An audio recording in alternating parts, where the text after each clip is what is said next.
evening, ladies and gentlemen. I thought I'd start, earlier for once, just to shock the banter audience. And be too early instead of a bit later than usual. How is everyone doing today? How's everyone feeling? Are we ready for the big event, FOMC? I got no sound. That's weird. I can hear myself. It's coming through there. Yeah, it's coming. Can you guys hear me?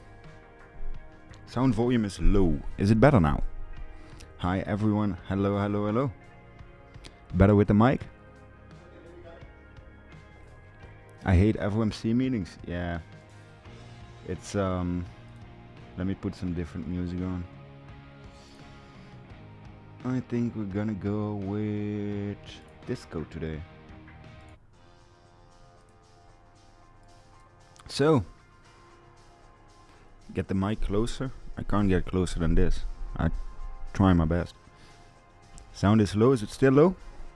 Lower the background music. Better than came here for Chento. That's always good. Hello, Paul Roberts. Good evening, Jason. How is everyone doing? Sound is good. Dump. Well, that's the assumption for me as well. But let's be honest, guys. Didn't New York already did the dirty? Look at this. This was yesterday evening, shared in the Discord. If we're going to take trades today, it's going to be on 𝗨𝗏𝗡, which is a very much valued partner of us. Look at what they did on the 50-minute time frame. It's just straight down. I think the only candle on the 5-minute chart that New York has seen that went above the opening. Let me get this off. This one. Where's New York? This is the only green candle at the high that New York has made. And it's the second 5-minute candle after opening. That's pretty intriguing, isn't it? And now we're holding above the next dwell level, which is 70.9. But yeah, guys, didn't we see this coming after the fake out? Didn't we see this coming after that 76 wasn't caught? I must admit, I expected it to be later tonight. And I must admit that I expected slightly less volume from New York, but in the end, come on, we saw it coming. The playbook has been, well, pretty much the same for, well, 80% of the FOMCs. They mark it up, they mark it up, they mark it up the week before, and as soon as they're at the highs, well, they dump back in there. Look at the amount of shorts that have been liquidated in this. I have to go to the 12 hours. Why? Because the 4 hours New York has opened almost 4 hours ago. So it's more than 300 million in longs already liquidated. And it looks on the liquidity clusters that there are even new clusters forming already. Let me hide this. Hide. Look at how the clusters are forming. They're not even being wiped yet. So this one has been wiped and there's already new liquidity forming at the lows. And at the highs it's spread out. It was a bit of a guess, I think. Or a bit of a surprise that we dumped that fast, that quick. And now we're just consolidating. You can see that the bubbles are already forming. By the way, this is FlowX. It's a new platform we're working on. It's going to be absolutely free. But it shows liquidations, it shows divergence, and it shows the live influx and outflux of exchanges. And you can even add the exchanges that you want to see, everything.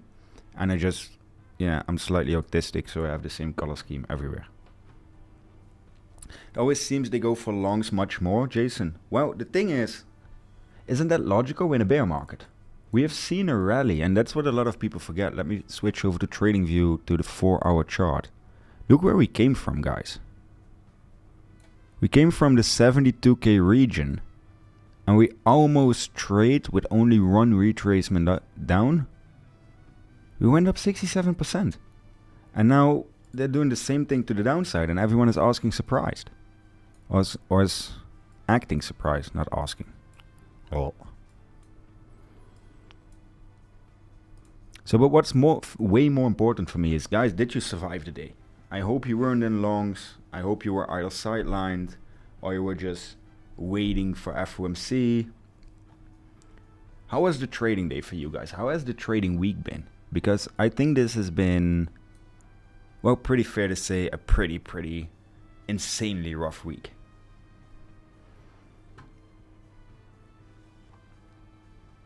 Let me know in the chat. Yo, Chento, looking sharp. Is your short still open? Yes, my short is still running, but it's stop loss at break even, and we've taken now, I think, 60% off the table, as I've updated in the Discord as well. Sold all my spot just before the dump. That's a good choice. Give us lower prices, baby. We dumping? Well, I don't know if we'll dump more. Honestly, 68.7 would make a lot of sense because it's the origin of this whole move up. But today has been pretty gruesome, right? 4.9%. It's not a normal casual Wednesday, right?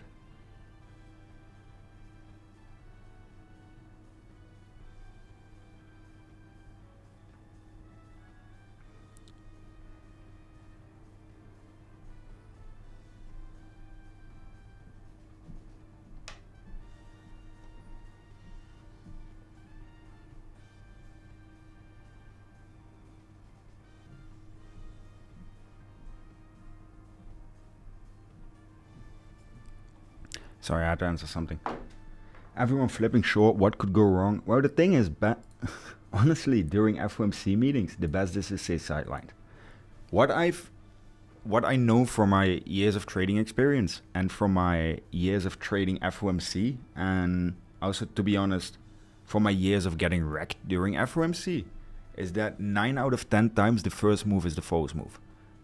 Who hasn't seen the meme of Jerome Powell walking up to the stage and saying, "Good evening, ladies and gentlemen," and then the market immediately going berserk just by him standing there and saying a word? I think we've all seen that, right? Yo, chat, is did we fall asleep? Am I just not getting the chat through? Yep. ABS, exactly. So, Shadow went to flip long. The fact that they broken through such significant levels from 74 to 71.2 and even went under 71, I would be very cautious of flipping long again. Chat is slow. Yeah, it's definitely slow. Come on, guys, wake up. It's Wednesday. We got 2 more days till weekend. We can't fall asleep now. Who has Ran? Ran might be joining later. Why, you miss him? Oh, people turned on the lights. Okay. Hi, Chento. Hello, 𝗕𝗏𝗏. Ran away. You're early. Everyone is freaked out. Yeah, just true curveball, you know. Let's go, money season. Listen, if you play your cards right, it can almost always be money season. But especially now, working towards the FOMC meeting. As you can see in the 5-second chart on the right of my screen, they're doing what they're normally doing. And that's just consolidating. So let's do this. I made 130% profit. There you go. If we go to 69K, can we short it? So if we dump 2K, you think you're shorting it. Am I invisible? 𝗕𝗏𝗏𝗧. No, I can read your comment. I just didn't see it first time. Hi from Dubai. How are you, buddy? You still good? Hope you're safe. Time to go long. True man dies without stop loss. Well, Sadlo, I'm not a financial advisor. I can't give you any financial advice, but I would strongly advise you not to. That's just my personal experience and opinion. 𝗕𝗏𝗏𝗧, you just type re. It will go to 72, then drop another leg to 69. That might be possible. I think they're gonna hunt the new liquidity. It would make so much sense for them to just re-hunt it. You can see the candle size already increasing. Like we're now on average on $30-40 a candle on the 5-second chart, without having extreme influx of liquidity. As you can see that the liquidity is still pretty low. But this afternoon we've seen the sell pressure like we're used to, right? Any altcoin recommendations? For the people that know me, I don't trade altcoins. Why? For the simple reason, one, I don't believe in another out season. Second, if you look historically at what altcoins have done in terms of movement, in terms of size of move, especially with 10-10, I think we would be better off if less people were trading altcoins or were putting more money into Bitcoin. Because I think almost everyone got liquidated on leverage 1 or even leverage, or on leverage 2 or even on leverage 1.5 almost. So even before that, I only trade Bitcoin. It's my niche. Yeah. Will FlowX be available to the Banter fam? Yes. FlowX will 100% be available to the Banter family. It might be that it's only for people that are using my link. If you're curious what I'm doing, my X, my personal channel, and my trading community are in the description. So feel free to join. Everything I do is for free. I believe in bringing back trading to the trading community. I believe in, I don't believe in, I'm a profitable trader. I'm a highly profitable trader, and I live off of trading, so I don't need to be paid for anything. That having said, we're now having an amazing trading community or trading competition on Blowfin. Use the link below, join our team, and let's do some damage to some exchanges, shall we? Also, Clarity act as positive development. It could bring in liquidity in the coming weeks. Yes, it might definitely, but all these news events that could act as catalyzation have the tendency to first do the opposite move. We've seen it with the approval of the ETF. That might be the same with this. People had money in Bitcoin got liquidated also. Rosie, the amount of people and the actual liquidation and the actual move of Bitcoin was significantly lower than it was on any altcoins. I can show you altcoins that dumped 80%. Bitcoin went down 18% and then jumped back up, but it's just my personal understanding. Also, if people follow me, I want to make sure that everything I do is in a coin with enough liquidity, so we don't act as the market maker, we don't move prices, etc, etc, etc. You joined Banter? I'm here now. I'm streaming on it. So, partially, I would say yes. I am a host of Banter. I'm doing stuff together with Banter, but 𝗕𝗟𝗢𝗍 as how it is will always remain existing. They could send price down to scoop for Clarity Act. Oh, 100%. I would expect them to first drop more.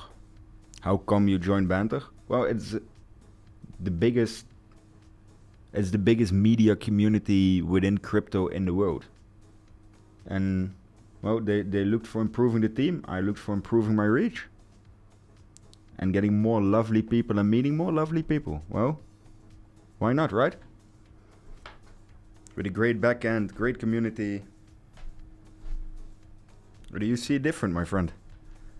Is it possible to trade FOMC with $10 futures? You can trade anything with anything. That's zero issues for me.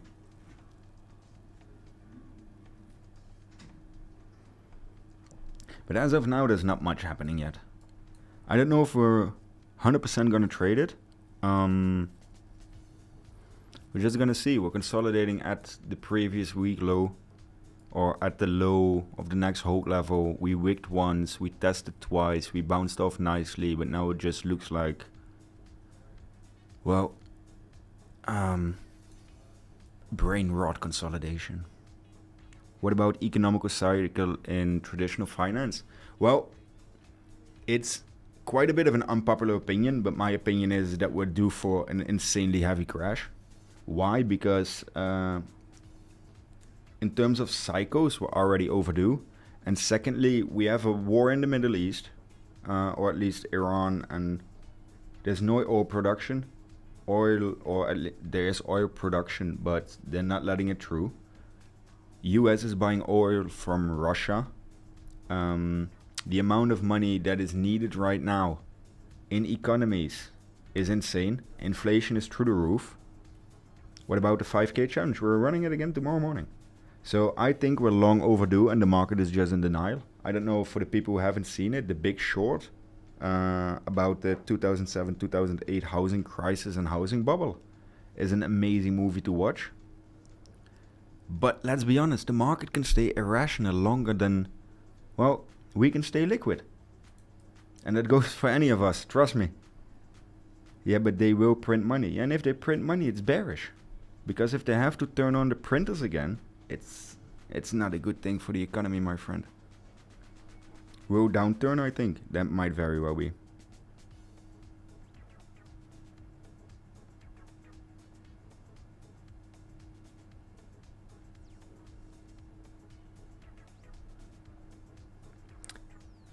So guys, I only see 6 likes. That can't be right, can it? If you're enjoying the stream, if you want to have this more often, if you want to have us do also big news events like FOMC, make sure to smash that like button. Imagine if Powell increased the rate, how much chaos would it cost? Well,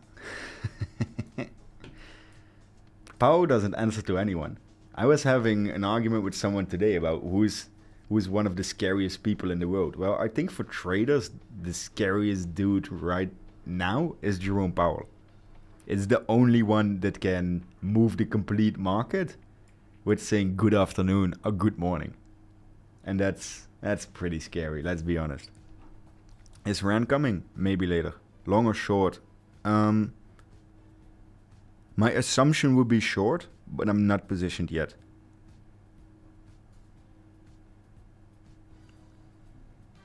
Can you guys hear the music, by the way, or not?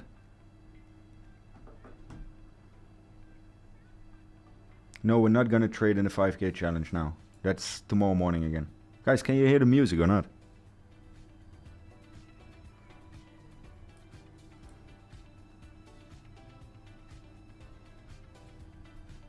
$115 likes. Guys, come on, let's get it to at least 300. No music? Is the music volume okay? Like, is the volume good? Very faint.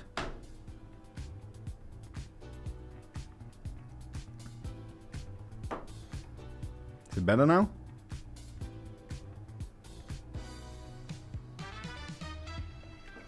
How long could it take to reach 125k? Whoa. In my opinion, but people here call me a perma-bear, I think we maybe 1.5, 2 years out, maybe more.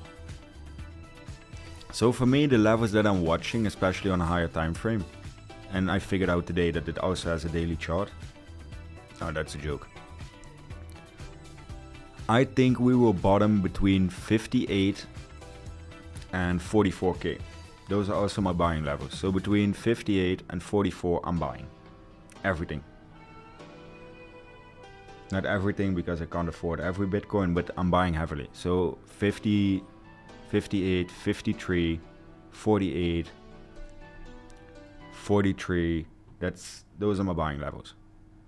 From there, it's gonna take time, guys. It's definitely gonna take time for us to bounce back. Why? We've seen it after FTX. We've seen it after different black swan events. It's not that easy. The only thing that's now holding it is the confluence of the dwell block and the lower level of the EMA 200 on the 4 hour. That's where it almost perfectly bounced off of. But further than that, there's every time frame is turning bearish. Every indicator is turning bearish. It's not looking good. You never buy those levels? You think I won't buy those levels? I would bet you for it, to be honest.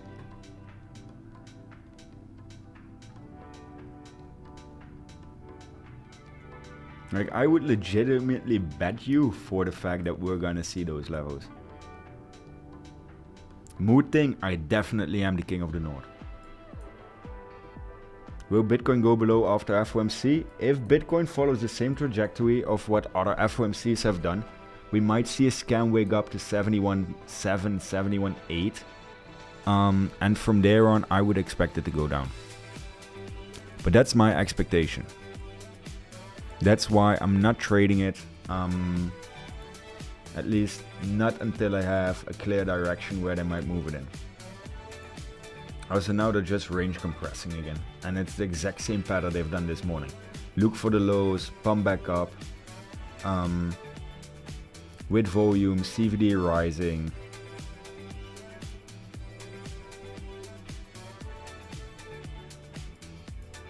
It's pretty peculiar, especially that it looks like it's semi showing strength 40 minutes out for FOMC. So FOMC, what low will it be? Listen, if I knew that, I would be a billionaire.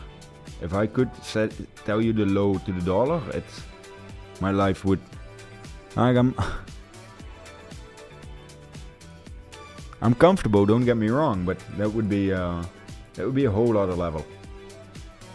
We're loading the rocket ship for 3 months, then go in stages for the institutions. I don't think we're loading the rocket ship now, man. That's quite a lot of hopium. With everything that's underneath, and if you look at the retracements, bear markets normally last 180 to 220 days. We're now 122 days in. Dude, where's your crystal ball? You tell me. So for me, it's a bit interesting to think that now all of a sudden we would change the complete game. We make bear market shorter while the world is at war, and that is a insanely dose of hopium. Should I open short? You should do whatever you want. I would not advise you to open a short here.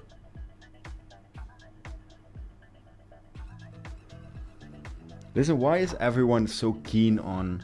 Of course, I want to trade it as well. But right now it's flipping a coin, you know?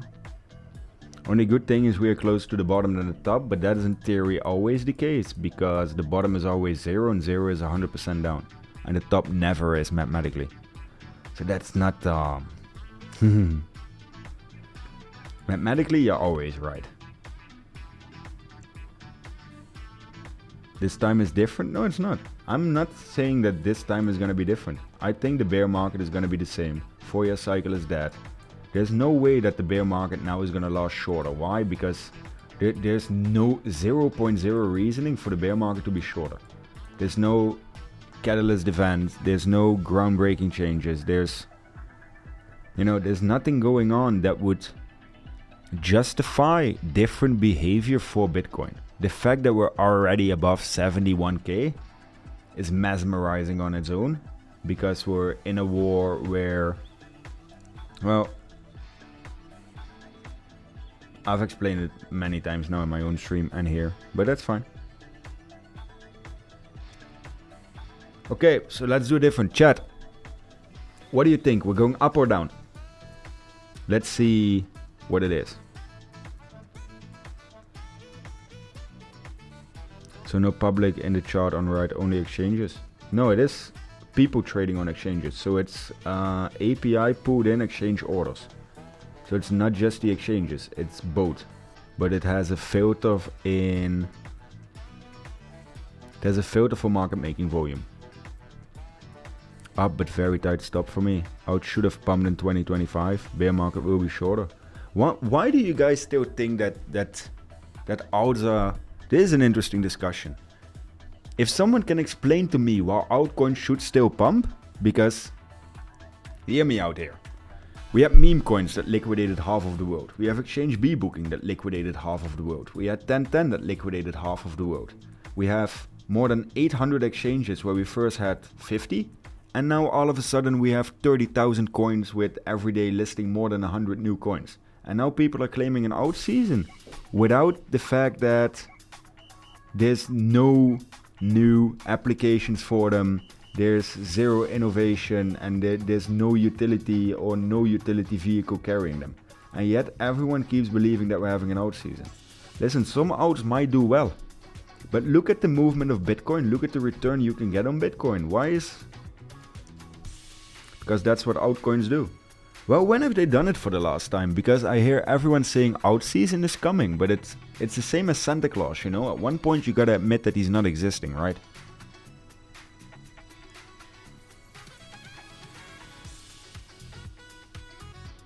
Pretty nice pump back. Casual percent.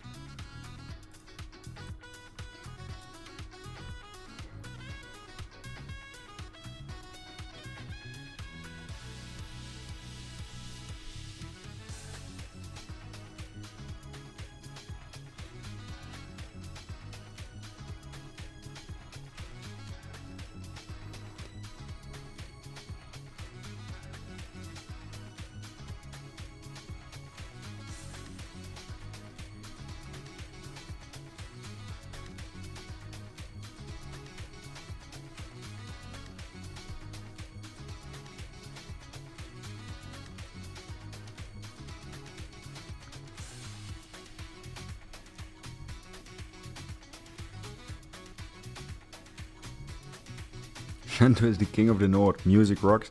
Yeah, I like to have music on, to be honest. There's plenty of innovation going for many coins. Yeah, but all the money that should normally go to innovation is now queued up, locked up, or absolutely annihilated by trashy white papers, by rug pulls, by...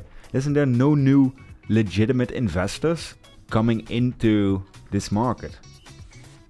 Leverage trading on Bitcoin is safer than spot altcoins. Change my mind. Chuda. Yes, my man. You know, some people get it.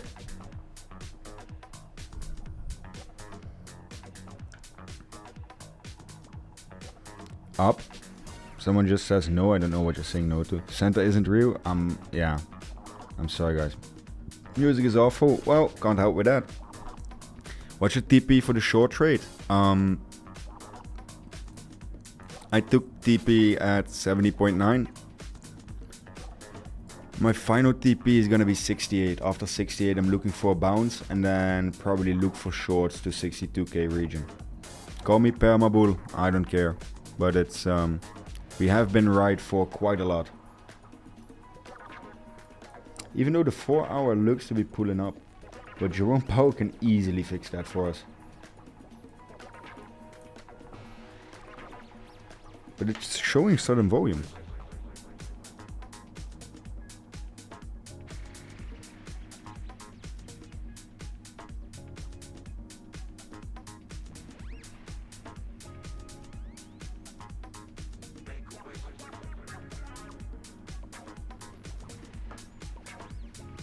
Look at it go. 𝗧𝗍𝗡 got legs. How much position size of total portfolio to take including leverage? What's your question?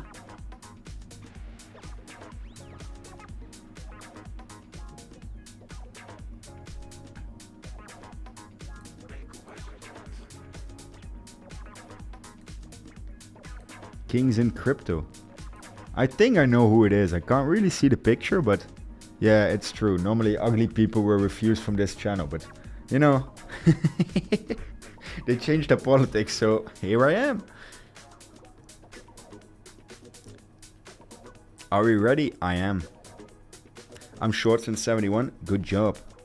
𝗧𝗍𝗡 got the moves. 𝗧𝗍𝗡 definitely got the moves right now. With a negative CVD delta on most of the exchanges, it's pretty astonishing what 𝗧𝗍𝗡 is doing. Good evening, Sander. How is Dubai? Are you safe, buddy? I hope you and your family are okay. Yeah, I'm good, Jeroen.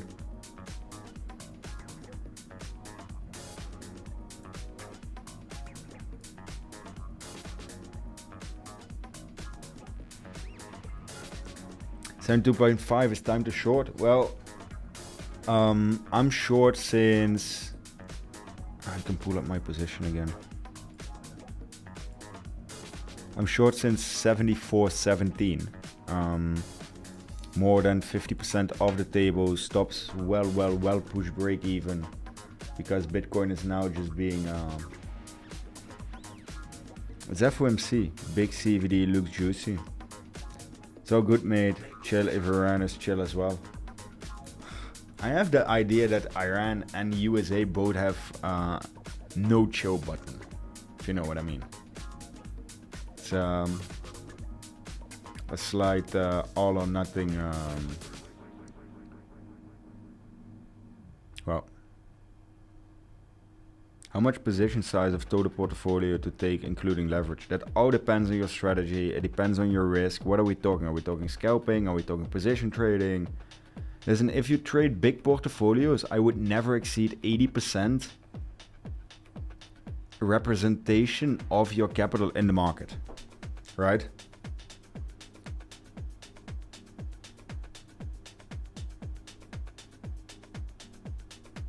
So I would not have 80% representation of my portfolio in the market at any time if I'm trading my main account.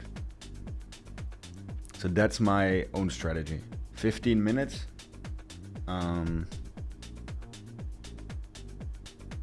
Isn't it 30 minutes? Why am I going crazy, guys?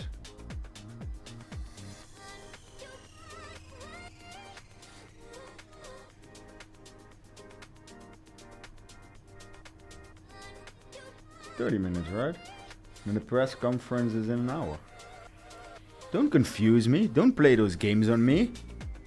All in every time with 75x.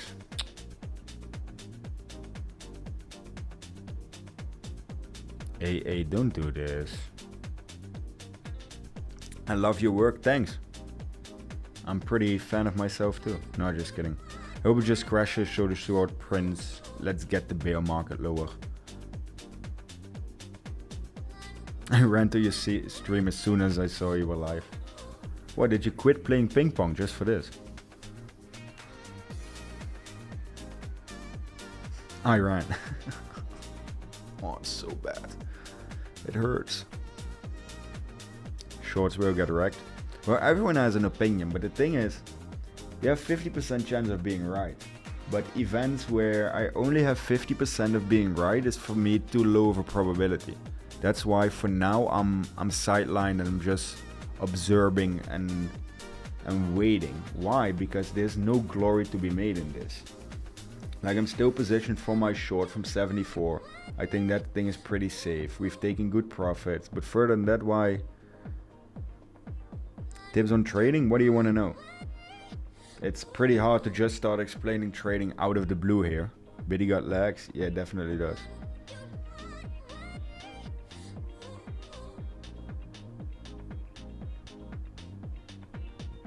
This chat, man.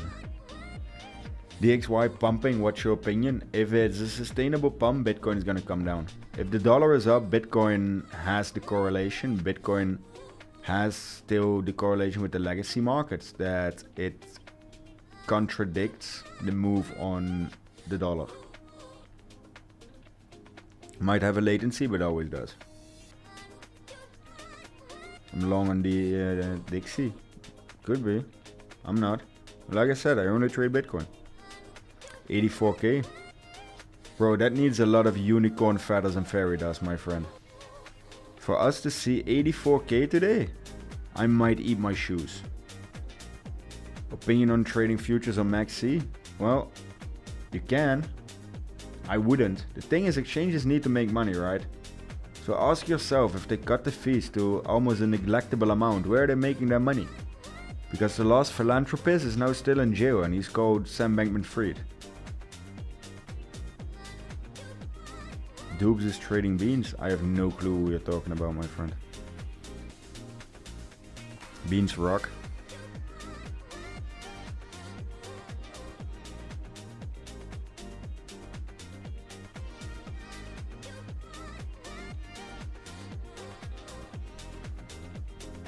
Bitcoin looks like Sydney Sweeney right now. Really?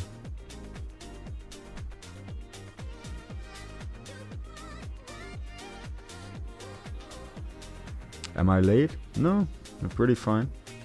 You're not early. I was.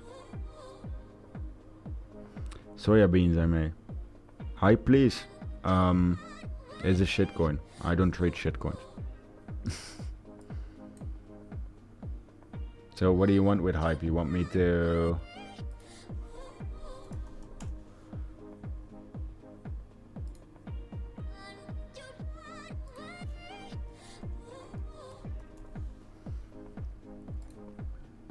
Yeah, I looked at it, it's still a shitcoin.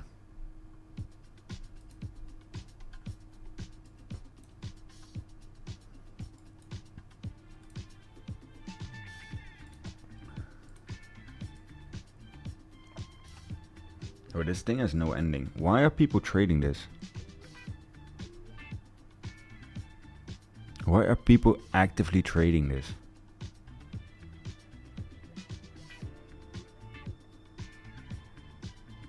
How long until the data speaks? 55 minutes. And the numbers come out in 25. Listen, hype looks like it's gonna continue to go up. Why is it bad in your opinion? The thing is, look at the moves on this thing, right? So Bitcoin's going down and this is going the exact opposite direction. So this has moved up 110% here in this time frame. So if I look at March for this, February, March, it went up 50%. Like, you want me to explain this? Want me to explain why this is bad? It will liquidate you. I'm long on canned food.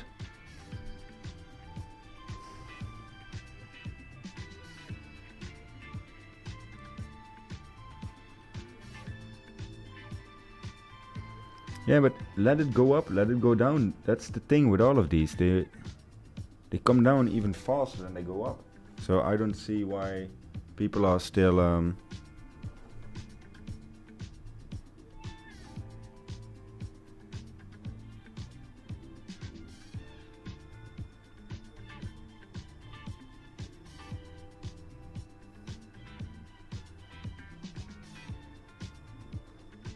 wait, I see that my laptop isn't charging. That's a bit of an issue. Dow chart. No. Is it time too long? Bro, listen, you can do whatever you want. I explained it 6 times now. I'm not gonna do anything until FOMC legitimately starts. But people seem to not wanting to understand that.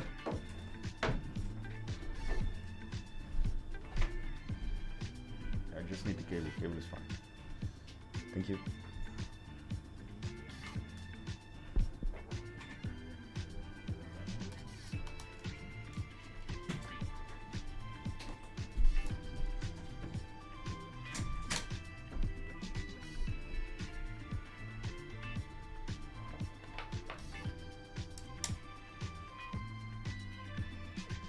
Why is that not working?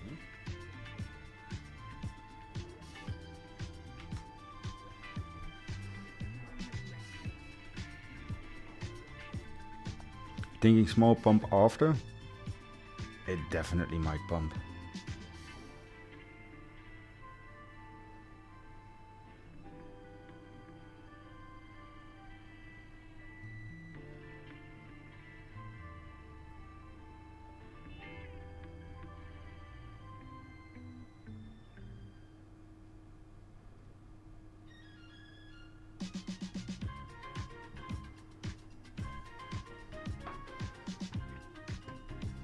Why is everyone so bullish, guys? I don't get it. Like, everyone seems to be insanely bullish right now.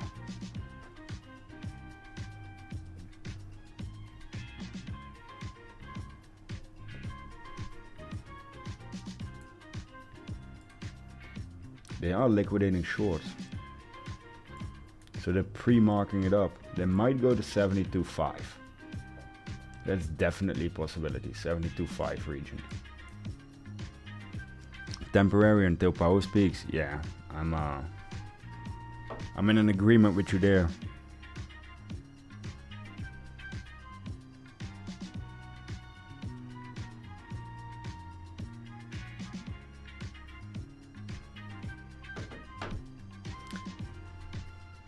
What's the name of the liquidation indicator? It's I use it on the 30-second because that's where it shows you the best, and it's this one, liquidation levels by Leviathan. And for me it works pretty nicely, especially on the 30-second. A friend of mine who's in my Discord, Yash, recommended it to me, and since then I use it in this setup with 3 charts at the same time, so I can see each Solana and BTC at the same time, if none of them is lying, so that everything is agreeing on the same structure and the same direction. Bump into FOMC is never good. Well, what could go wrong, right? Bro, took any trades yet? What do you want to trade in this, man?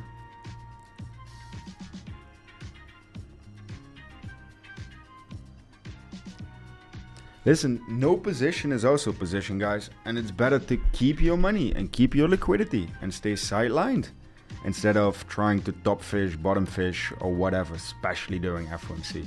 Like, there's zero glory to be made in this if you're on the wrong side.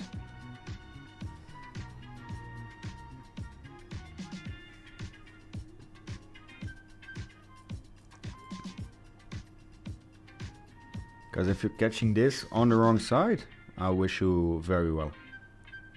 CPI came higher than expected. I agree. So the most logical thing would be that it goes down 100%.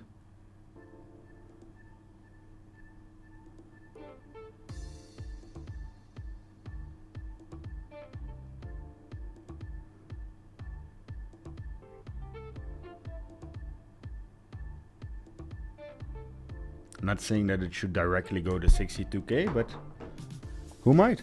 This is good advice. Yeah, it is. The thing is, the glory to be made in a temporary quick move at FOMC, where the chances of it wicking up, wicking down are like 95%. What except of FOMO and semi being addicted is there to gain? Like, people try to gain. The only thing you have to be afraid of is that you're missing a pump. Because look at it from this way, guys. So especially in a bear market and a downtrending market, bounces off for shorting. Everyone who is looking for longs while we're in this region, I don't get. All right. Secondly, if the price is going down, you're not losing any money. Not if you're sidelined. You're making money because your buying power is actively increasing. So the fact that you're already gaining, if you sold at the top and now just waited, you made 40%. Darren Jones, honestly, if you type already in your sentence, I'm hoping for it. And I said this today at the office as well, like at 50x, no one is an atheist. But the fact that you're hoping for a bounce tells me that, yeah, I don't know. It wouldn't be my choice, let's put it that way. What is 𝗕𝗟𝗢𝗙? Mood thing, come on. It's my trading community and you know it. Stop acting like this. Be nice. Pretty nice recovery on the 30-second.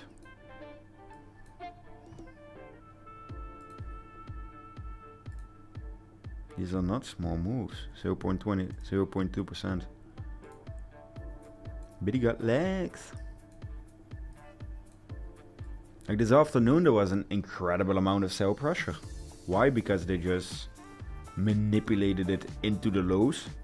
And now they're just taking out all the high liquidity or all the high leverage on both sides until FOMC starts, and then it's going to show its real hand, and the first move is probably going to be the false move. Howdy from Denver, shorting since 74K. Good job, my friend.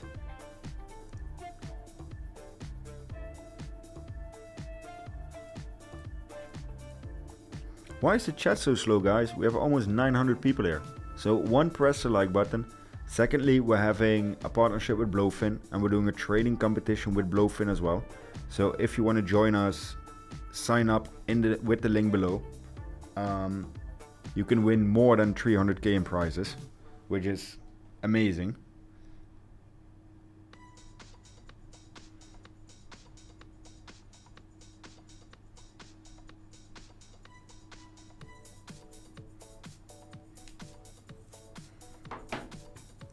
Thanks for pinning the link. Boring momentums, yeah, you can just see the compression. It's range compression without a lot of volume, especially for what's happening in the FOMC meeting.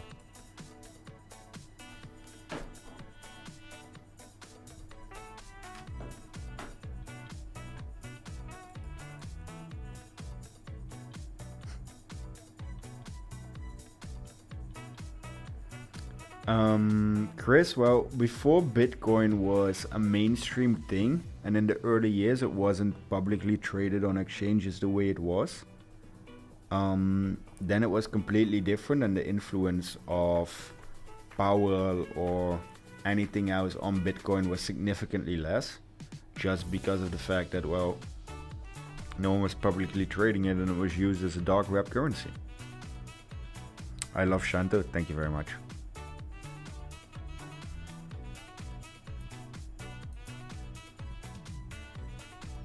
Like right now, listen guys, it's a coin flip. You can either long, you can short, you can do whatever you want, but this makes 0 sense to trade this. And I said it before, I will say it again, I would not touch it right now. Me and the Discord scalebacks have been in a short. For the people that don't know, everything I do is for free. Why? Because I'm a trader, I make my money from trading. If you want to support us, use our link, because that way we can give you benefits, we can help you, especially for high volume traders. We give up to 40% extra cashback on fees. So if you're trading more than 10 million a month, send me a DM. And we have a free trading community with traders, for traders, by traders. And the link is in the description. Chento really the king of the north. Why do people say this?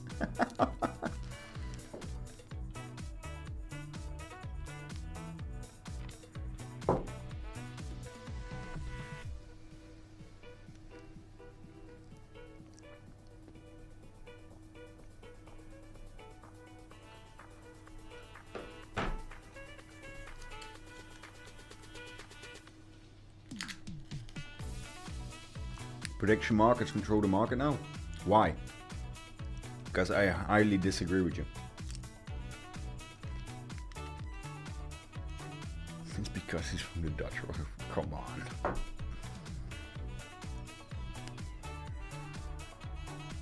Free FOMC pump. What can go wrong?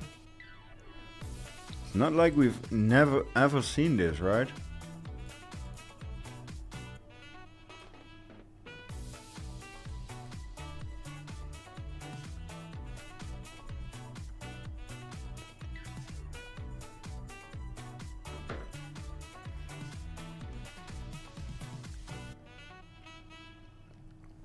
Oh, the thing is, using our link is not just about us getting fees. And I had this argument with a couple of big traders. The thing is, it's also about protection, you know? Sometimes, if we form a unity and we form a group together, if something happens like liquidation event, like you have the feeling of being hunted, like there were issues with the exchange, you can go to customer support, and then what? 9 out of 10 times it has no change or nothing happens. As soon as everyone is using a link and we're on the opposite side of the exchange, we can actually make a difference. And the fact that we can make a difference by calling them out publicly, doing things on Twitter, like no exchange wants bad PR. So if there are big traders here, it's not just about us getting the fees, because we give fee cashback, but it's more or less also about forming a community with like-minded people. That's why I have my inner circle, so everyone with more than 50k trading port is free to join. So if there are people who are trading with more than 50k, feel free to send me a DM on any platform. But forming a unity, especially we had a deal back then with Bytunix. We got more than 400k back after 1010 because there was a market making issue. So more than 400k got reimbursed. And that's collective power. That's community power. You know, and that's for me the biggest reason why to do it.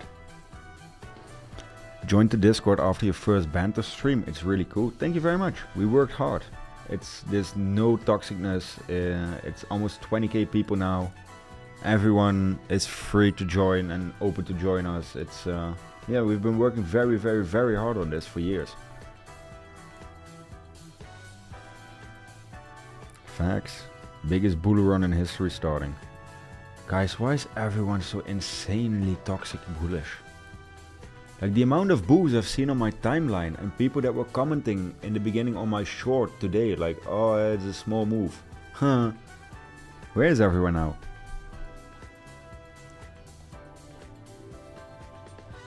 On false pretensions, I mean? What do you mean? I trade over 50k. How do I join the community? The Discord link is below in the description. The Discord link is below, guys. Read the description. 𝗪𝗩𝗥𝗏 Discord, free to join for everyone. And for the people who are trading with more than 50k, shoot me a DM. And we'll set you guys up.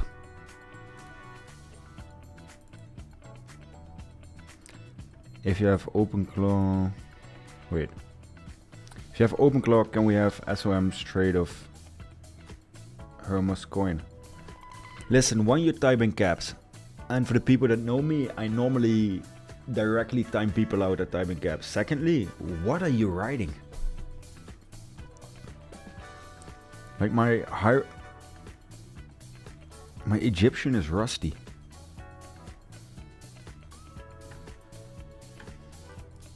Oh guys, we're creeping in. 9 more minutes till the data comes out. Look at the volume spiking. Look at the influx. Ooh, are we ready for Daddy Powell? 30 more minutes until our good friend Powell speaks.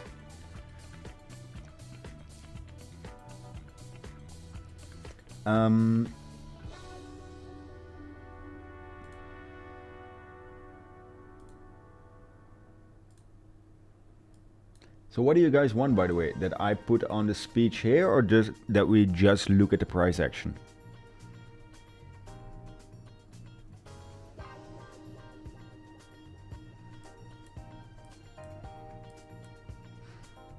Ignore at your own risk. Listen, I'm willing to take the risk that I'm gonna completely ignore you. Does that work? Speech, boat. I don't know how I get boat on screen. I will try. Does anyone have the link to where I can find the speech of Powell? Then I will get the price action on the right of the screen and I will get Powell on the left. Yeah, most of the times Asia is the real responder to FOMC. If anyone can get me the link, or from the Banter team, if someone can text me the link, that also works.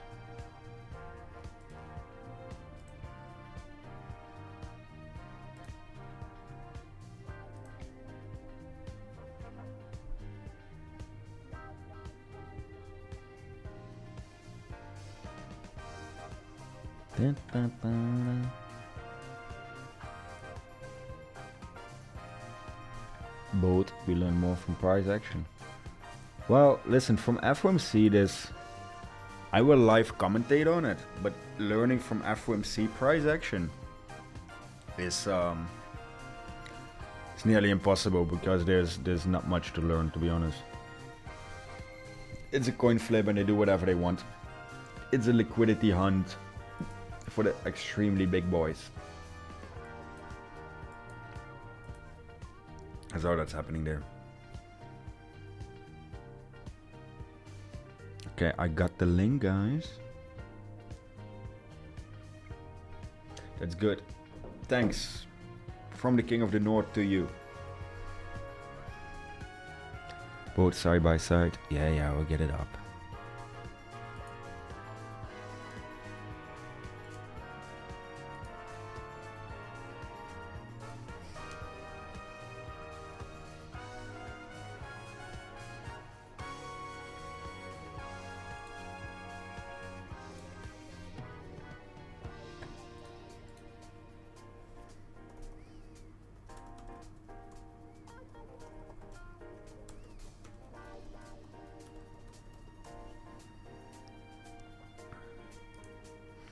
Oh, look at that. It bounced off a non-existing low. Interesting. Psych.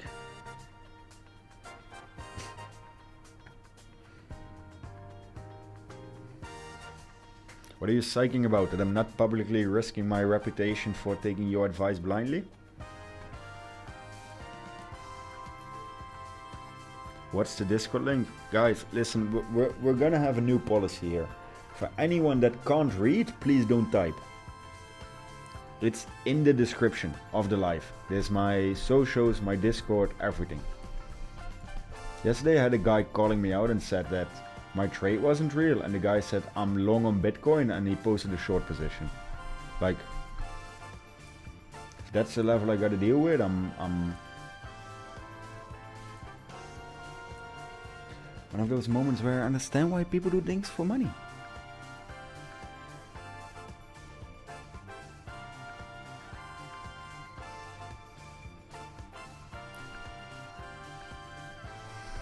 Five minutes out of the initial boom. 4 minutes 30. Link isn't working.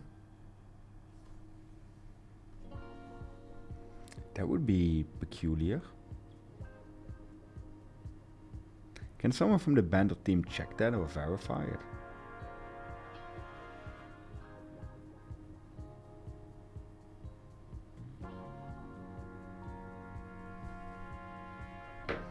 If 𝗕𝗟𝗡 is up, Bitcoin will come down. It's that easy.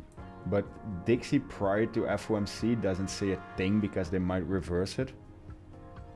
Just checked. 𝗕𝗪𝗢𝗙𝗪 seems to be working. Black Ryan, if it isn't him, the king of XMR himself. Link isn't working. Did you do something in the past that might have not been within our guidelines, my friend? Have you been naughty?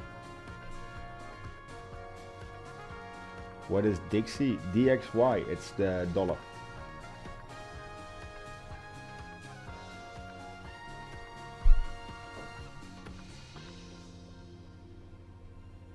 The link is working. I think it's on you, my friend. You have been naughty in the past, haven't you? You can be honest with us here. It's a safe space. 3 minutes left until we see some fireworks.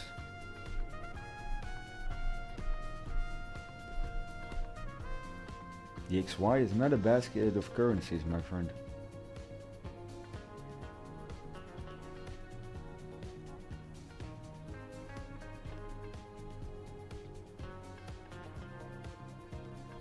Naughty, naughty. Yes, exactly.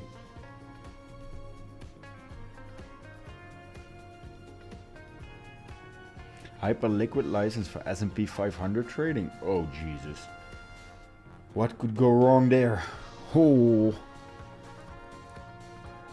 Guys, if you want to have free VIP within the Discord, use the partner link of Blowfin on top. You're getting great benefits. You can even be eligible for cashback and rate back on your trading fees. Next to why the thing is, you can, instead of paying the exchange, you can better earn some back, right? These people are hilarious. Made 15k from today's dump. That's very good. Congratulations, my friend. I won't.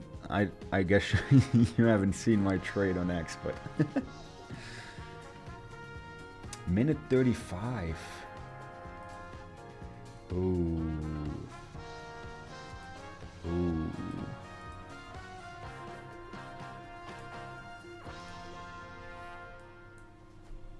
Which chart is best for trading now that Powell will speak in half an hour? The menu from Taco Bell. That would be my preferred chart to trade off right now. Because anything else is pure gambling. You can better go to stake or anything else because, yeah, let's be honest, it's a gamble, guys. That's why I'm providing you with commentary. What's your trade on X? I don't use X. I did 180k profit on the short and the 500k to 5 million challenge today. Or Rubat. You know where it is. Are you gonna be on Roulette later today, my good friend?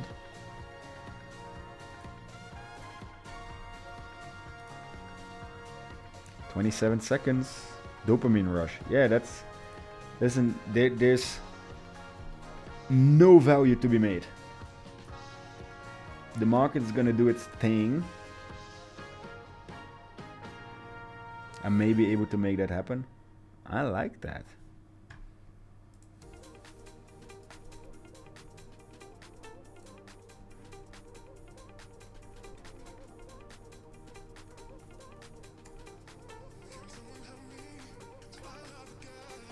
Okay, news should be out. Pending. Let's see how the market responds. Initial bump-ish. Overloads every software, as it always does.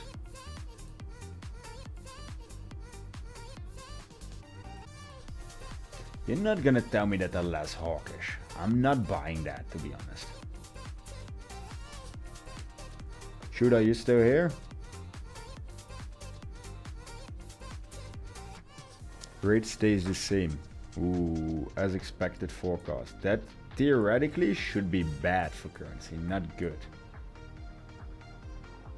But that's theoretical, you know. The implementations and the implications to the market might be, they might do whatever they want. 𝗕𝗟𝗢𝗙, it's oh, there it is again.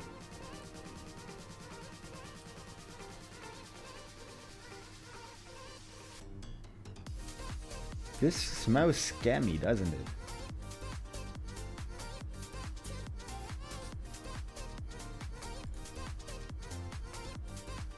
Look at the perfection of that bounce, Jesus. 𝗕𝗟𝗢 is dumping, exit or not? I don't know, I can't help you. The thing is, what I know with normal FOMCs is that the first move is the false move. But how long they can keep up with projecting a false move, that's always the issue. Because they have the tendency to be pretty good at it. But no change in the rates should normally not be bullish. But that's in like a perfect world explained to what we're actually seeing, what we're actually happening, and the interpretation of that. Pump then dump. Well, I think it could have been enough of a pump already.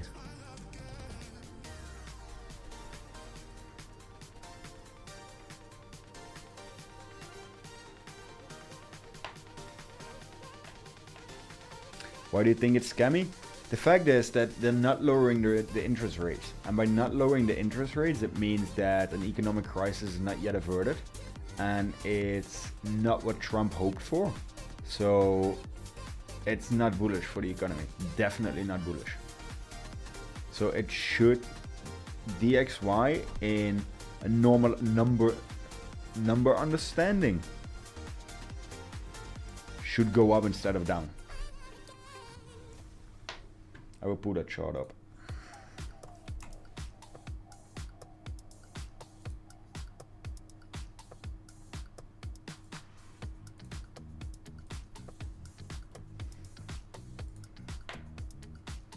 You see, currency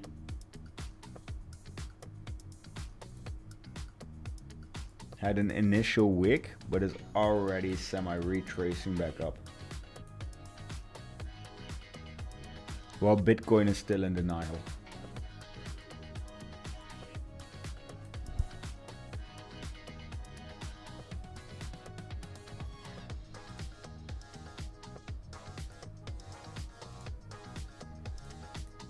Yeah, if we're gonna see Bitcoin pumping together with dollar, then it's that would be a first.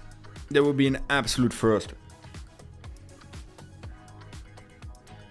The fact that dollar is recovering and Bitcoin is going up with it, that's hilarious.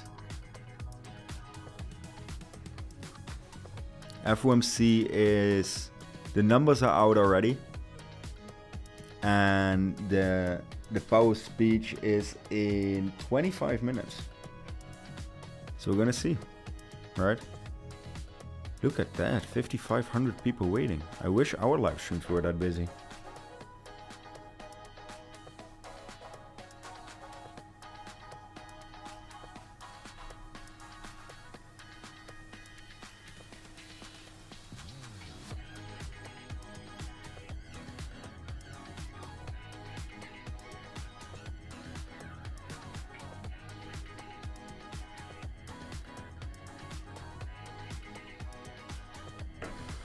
Wow, Bitcoin's going for it.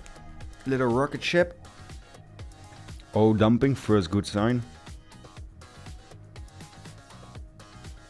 Maybe I'm too skeptical, maybe we will indeed pump. But this is the reason why I'm definitely not trading this right now.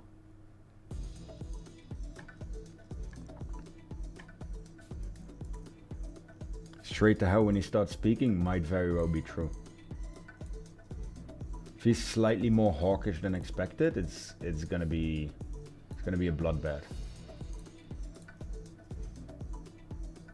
Liquidating shorts, quite a lot of them.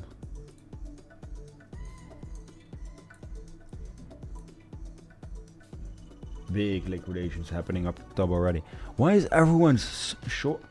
Like, explain to me, who shorted 71.6? Come on, guys.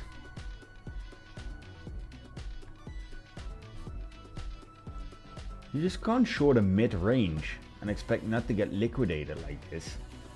Guys, that's 50 million down the drain. So unnecessary.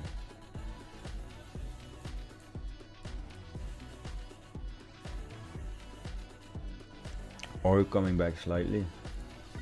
Yeah, DXY is also... It's just holding the range lows on the 5-minute chart. Happy birthday? Whose birthday?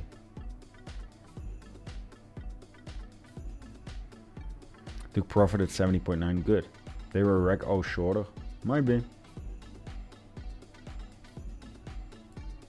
Maybe they wrecked the longs and they're baiting everyone in right now, who knows? Imagine how it must feel for Jerome Powell. That as soon as he starts speaking, he can move billions. He's the most feared man in the Northern Hemisphere.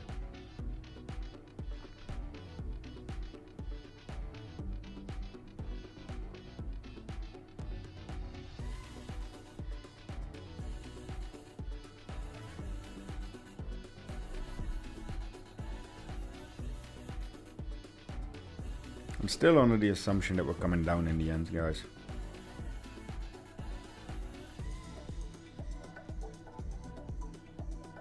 But if you're not sure, you don't trade it. And that's what I do. If I don't know and I have my doubts, like now, I'm not touching it. Listen, you can only lose money once. Every opportunity there is an opportunity to make money, and it's way safer and way smarter and way better to only take the opportunities where you have higher certainty. I've seen this shit in the pot. Yeah, me too.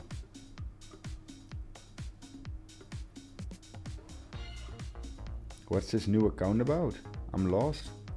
I'm lost as well, 𝗪𝗎. I have no clue what you're telling me.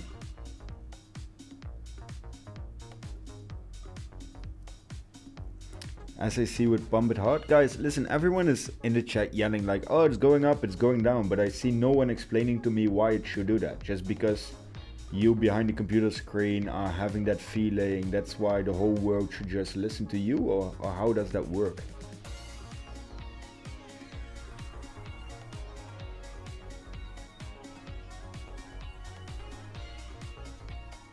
It always amazed me.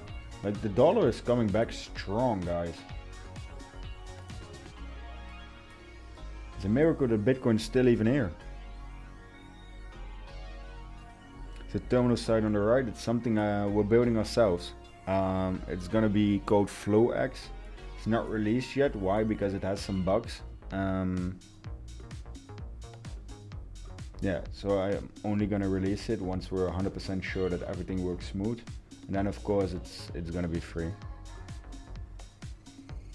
And 26 bottom is likely soon. Yo, I don't know how many Michael Saylors there are in this chat, but it's astonishing. Everyone seems to have a glass dome.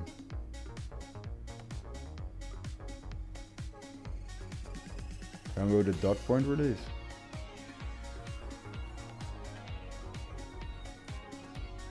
I don't know. I don't know what a dot point is. It's a nice bounce off of this level. But again, guys, my advice would be, especially in this market, don't effing touch it.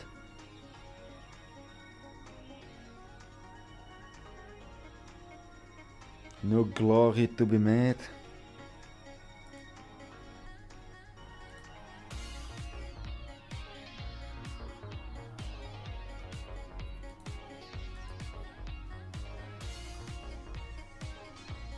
$1,100 people watching. Guys, amazing that you're all here. Only 387 likes. So everyone's bullish on Bitcoin, but no one is bullish on the like button. What's happening? Come on, guys. Trading takes years. Well, I've been trading for over 7 years now.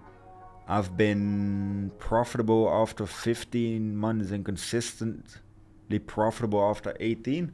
And I can 100% vouch for the fact that indeed it takes years. 450 likes, that's already better. Let's get it to 600, shall we, guys? Come on. Let's be bullish on the like button. We're waiting for Daddy Powell anyways. It's a little bit of a move. You don't even have to get out of your chair. It's a small ask. It helps us to grow. It's for the better, you know. 473. Let's get it to 600. Do it for the love of the game. I'm bullish on the likes. Come on. I have faith in the community. For everyone who doesn't know me, I'm Chento. I recently joined Banter as a host. I'm the founder of 𝗕𝗪𝗡, one of the largest free trading communities in the world. We give back to the people. So if you're trading with 10 million or more, send us a DM. We can get you cash back on your rates if you use our link. And now with Banter, we started a trading competition. So if you want to join me for the trading competition, sign up with the partner link of Blowfin. Let's get this show on the road, shall we? Today I shorted Bitcoin, and that's why I'm not trading as of now. I can show you my short position. An entry at 47.17. Stop loss move to break even, and we're taking more than 60% off the table as of now. And now we're just waiting for, well, good old Daddy Powell. Soybeans, good trade. Bro, I read it now 8 times that you're yapping about soybeans. I believe it. Want to join the competition? You better. Very cool. Let's go. I want to go to the trading competition. Sign up with the link pinned on the top of the chat. Make sure to join my Discord. It's, again, everything is free. All you have to do is use an exchange link of ours, and the link is down below, also for my socials. Now, chat.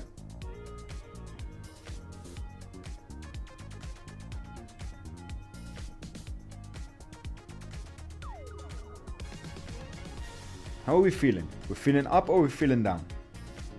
What are we thinking?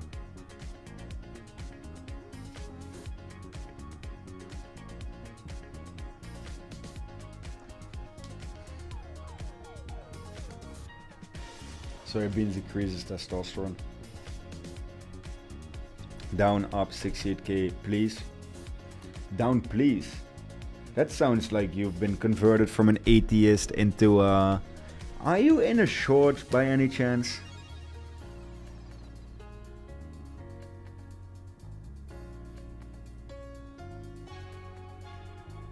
Now to 69,420.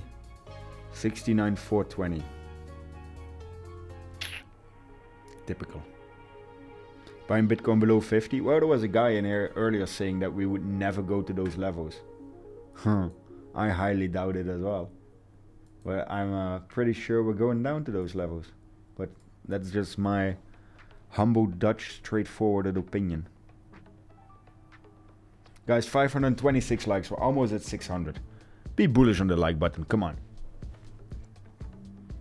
It's nothing crazy. It's nothing fancy. It's pretty easy. It's a Wednesday evening. Instead of having dinner, I'm sitting here with you guys and having an absolute blast of a time before Daddy Powell comes on. But, you know, you gotta give back sometimes. So all you can do is join the Discord, use the link, chill with me, hang out with me, and then we're gonna do our absolute best with the 𝗕𝗪𝗡 family and the Banter family to print you a lot of money.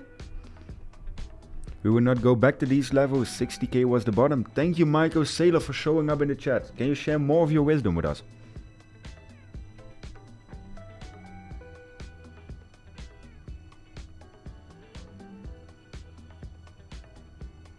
Fee rate with my referral is normal. You need to be eligible or trading under us to get cashbacks. There's no referral that gives you a lower fee rate. 38k is the bottom.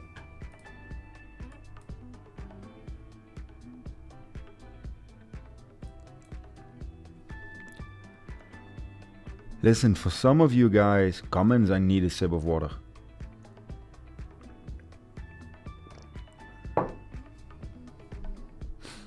It would be time that Michael Saylor joins us. Or Jerome Powell.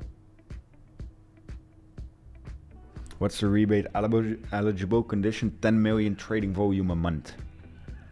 Next to that, we're also working on indicators, as you can see here on the screen. Sophisticated EMAs with trading, probability indicator that monitor all the news events and gives you daily probability, which today set 70.4% chance of going down. Well, I think it did pretty well. We've been testing it for 48 days now, and it has been right for 42 out of 48 in terms of direction. And everything will be, well, absolutely freaking free. Why can't people wait for after the news for taking trades? Because one, people are greedy, secondly, people are gamblers, and third, people are, well, they have a severe case of FOMO. Ooh, that's an interesting 30-second candle. What's 𝗕𝗟𝗡 doing? Ooh, 𝗕𝗟𝗡 is still looking for the range highs. 𝗕𝗟𝗡 is pumping so hard, it is.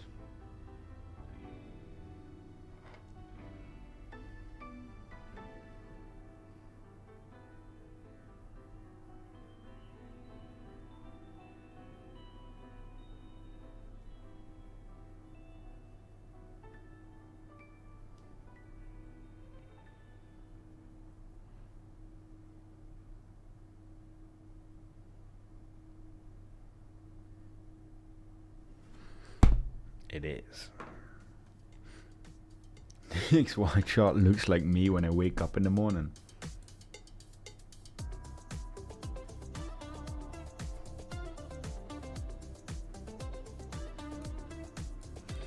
Oh, look at that. Bitcoin dumped the first 15 seconds of the opening of the candle just to pump back up and do absolutely nothing. Father Powell, our almighty father. Listen, if Powell speaks, no one is an atheist. No one.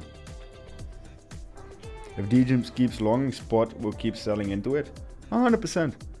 And listen guys, spot moves are the true moves. Everyone can tell differently, but spot is dominating the actual move. And spot CVD and spot divergence is currently down. So we can keep denying it. Spot has been buying for the last week. Look where we ended. We ended 76k. Now spot is selling. You want to fight with the spot, guys? I don't. Guys, 556 likes. We're so close to 600. Don't disappoint me now. Let's get in those other 44 likes.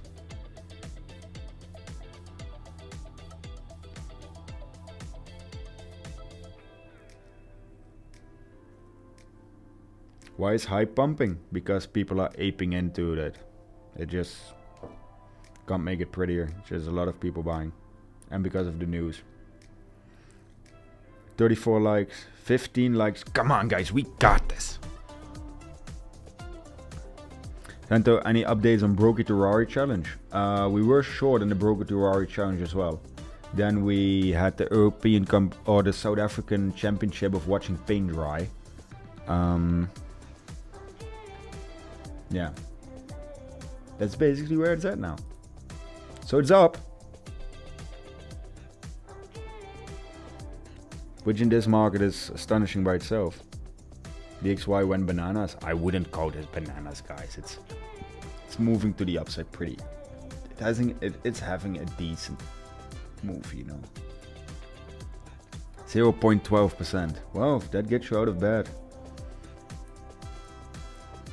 Guess it's in the little things for you guys, huh? Any more streams with Sheldon? They were entertaining. I think Sheldon and I are gonna do a stream a week together. And take it from there, because our trading strategies are very, very different. So it's good to get together and give our mutual insights from trading and both our cumulative but also separate views, and then take it from there. Oh, look at that, Bitcoin going down. Who saw that one coming?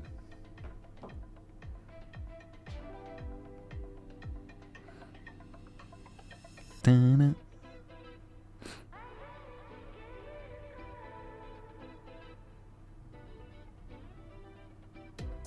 I think our great father Powell will do some damage. 5 million liquidated on that move down. Why are people longing this right now?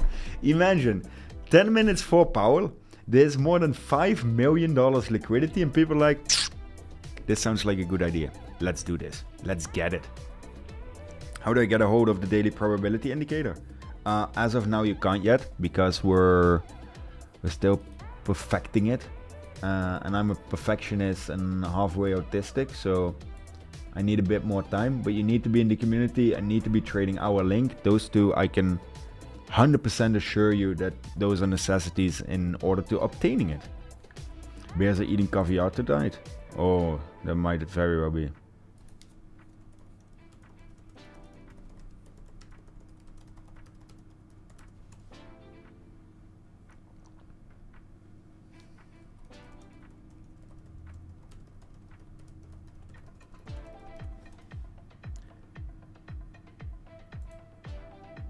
Can we go down to 66? Yes, we can.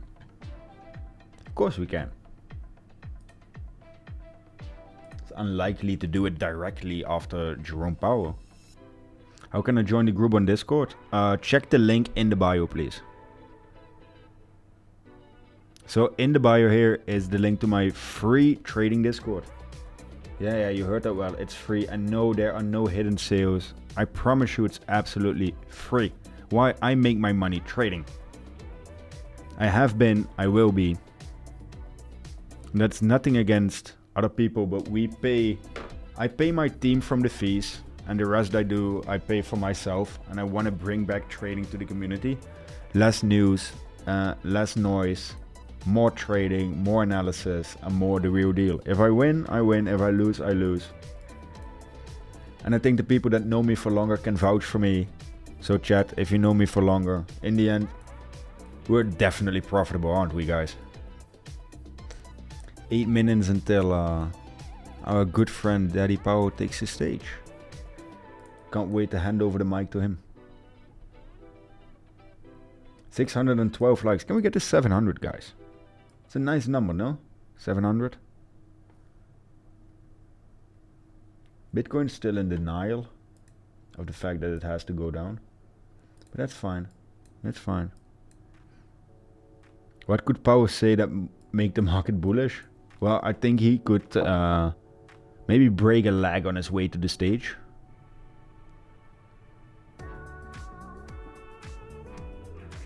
Listen, from a market and numbers perspective, there's nothing that Powell could do with these numbers that would make the market bullish. But that doesn't mean that the market can't respond in a bullish manner. Why? Because the market can be irrational. What if they say we can see another rate cut for the end of the year? But where would that come from? What data is there to actively justify that? Because PPI came in higher. The actual rates right now are not dropping because they can't. There's an oil shortage. Oil shortage will lead to increasing energy prices. It's forecasts more inflation. So yeah.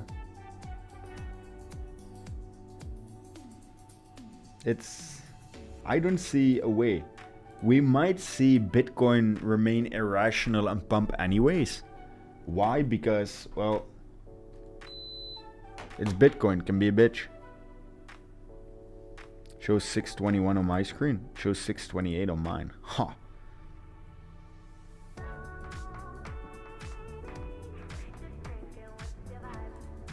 So theoretically and statistically, there's no way it can be bullish.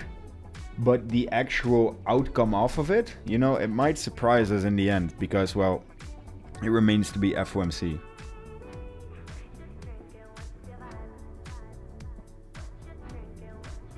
And assets don't have to respond in a logical way. And that's the problem. Just came back from girlfriend. Bro, I can't read that out loud.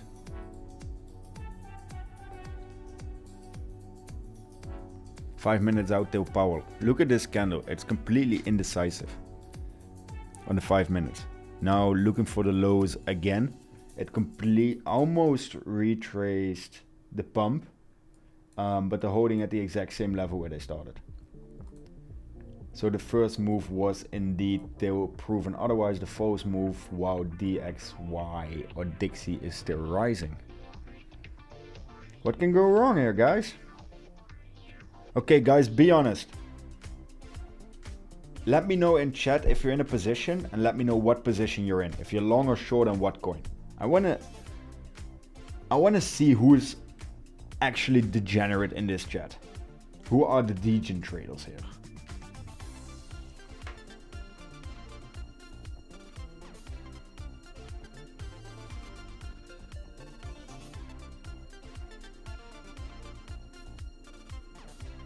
Gold short, long on USDT. Long on USDT?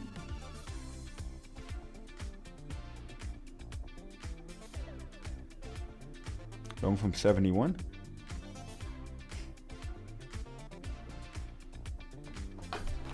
Short at 75.1. GG, that's a solid trade.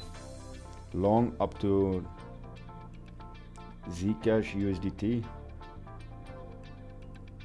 𝗕𝗟𝗏, are you sure about that trade?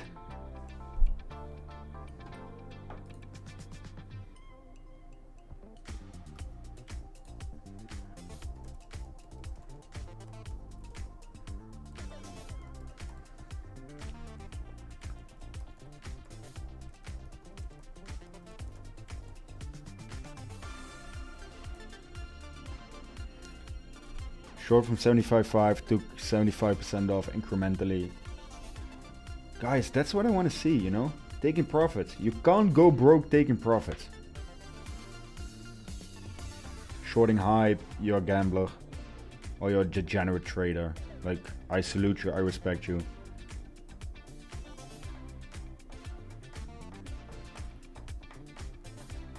Short on Shiba. Funding rates on exchanges are too high for this to be the bottom. Yeah, exactly.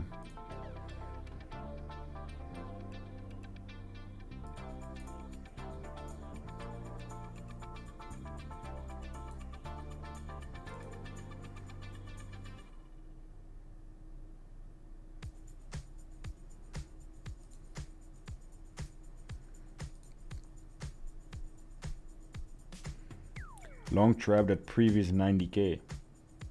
Oof. My condolences to you, my friend.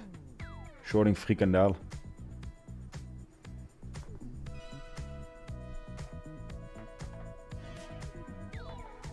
What time is this shindig kicking off? In 2-ish minutes.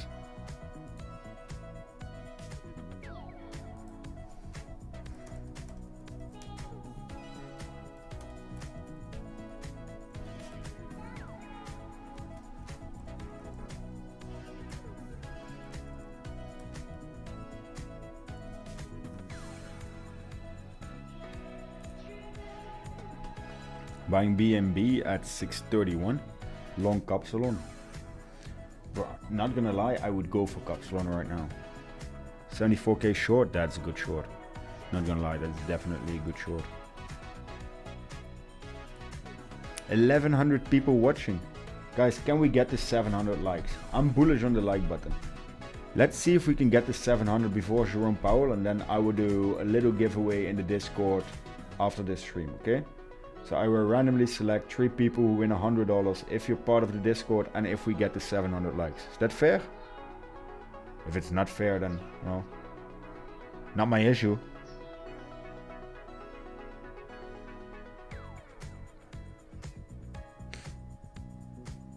700 likes, join the free Discord link below, and I'm gonna give away 3 times $100 in the Discord. 36 likes more. People don't want free money? Come on. I know all of you want free money. Let's be honest, that's why you're here, right? You want to make some money.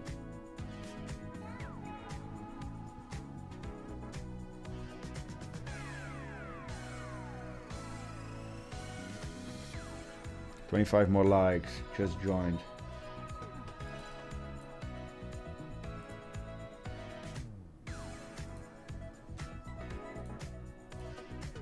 Where's Powell? Come on. There we go.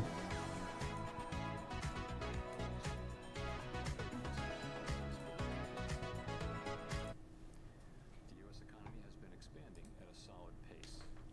While job gains have remained low, the unemployment rate has been little changed in recent months, and inflation remains somewhat elevated. Oh, inflation elevated. The FOMC decided to leave our policy rate unchanged. We see the current stance of monetary policy as appropriate to promote progress toward our maximum employment and 2% inflation goals. The implications of developments in the Middle East for the U.S. economy are uncertain. Uncertainty. We will remain attentive to risks to both sides of our dual mandate. And I'll have more to say about monetary policy after briefly reviewing economic developments.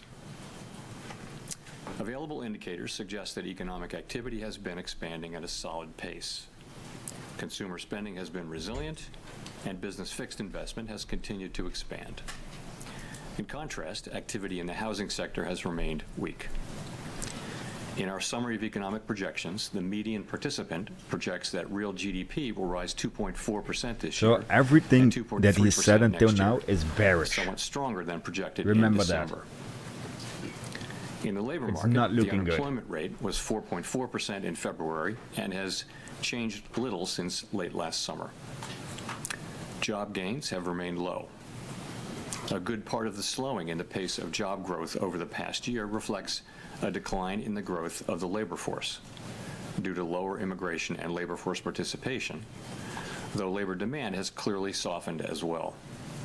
What I hear until Other now is indicators, insanely including bearish. job openings, layoffs, hiring, and nominal wage growth generally show little change in recent months.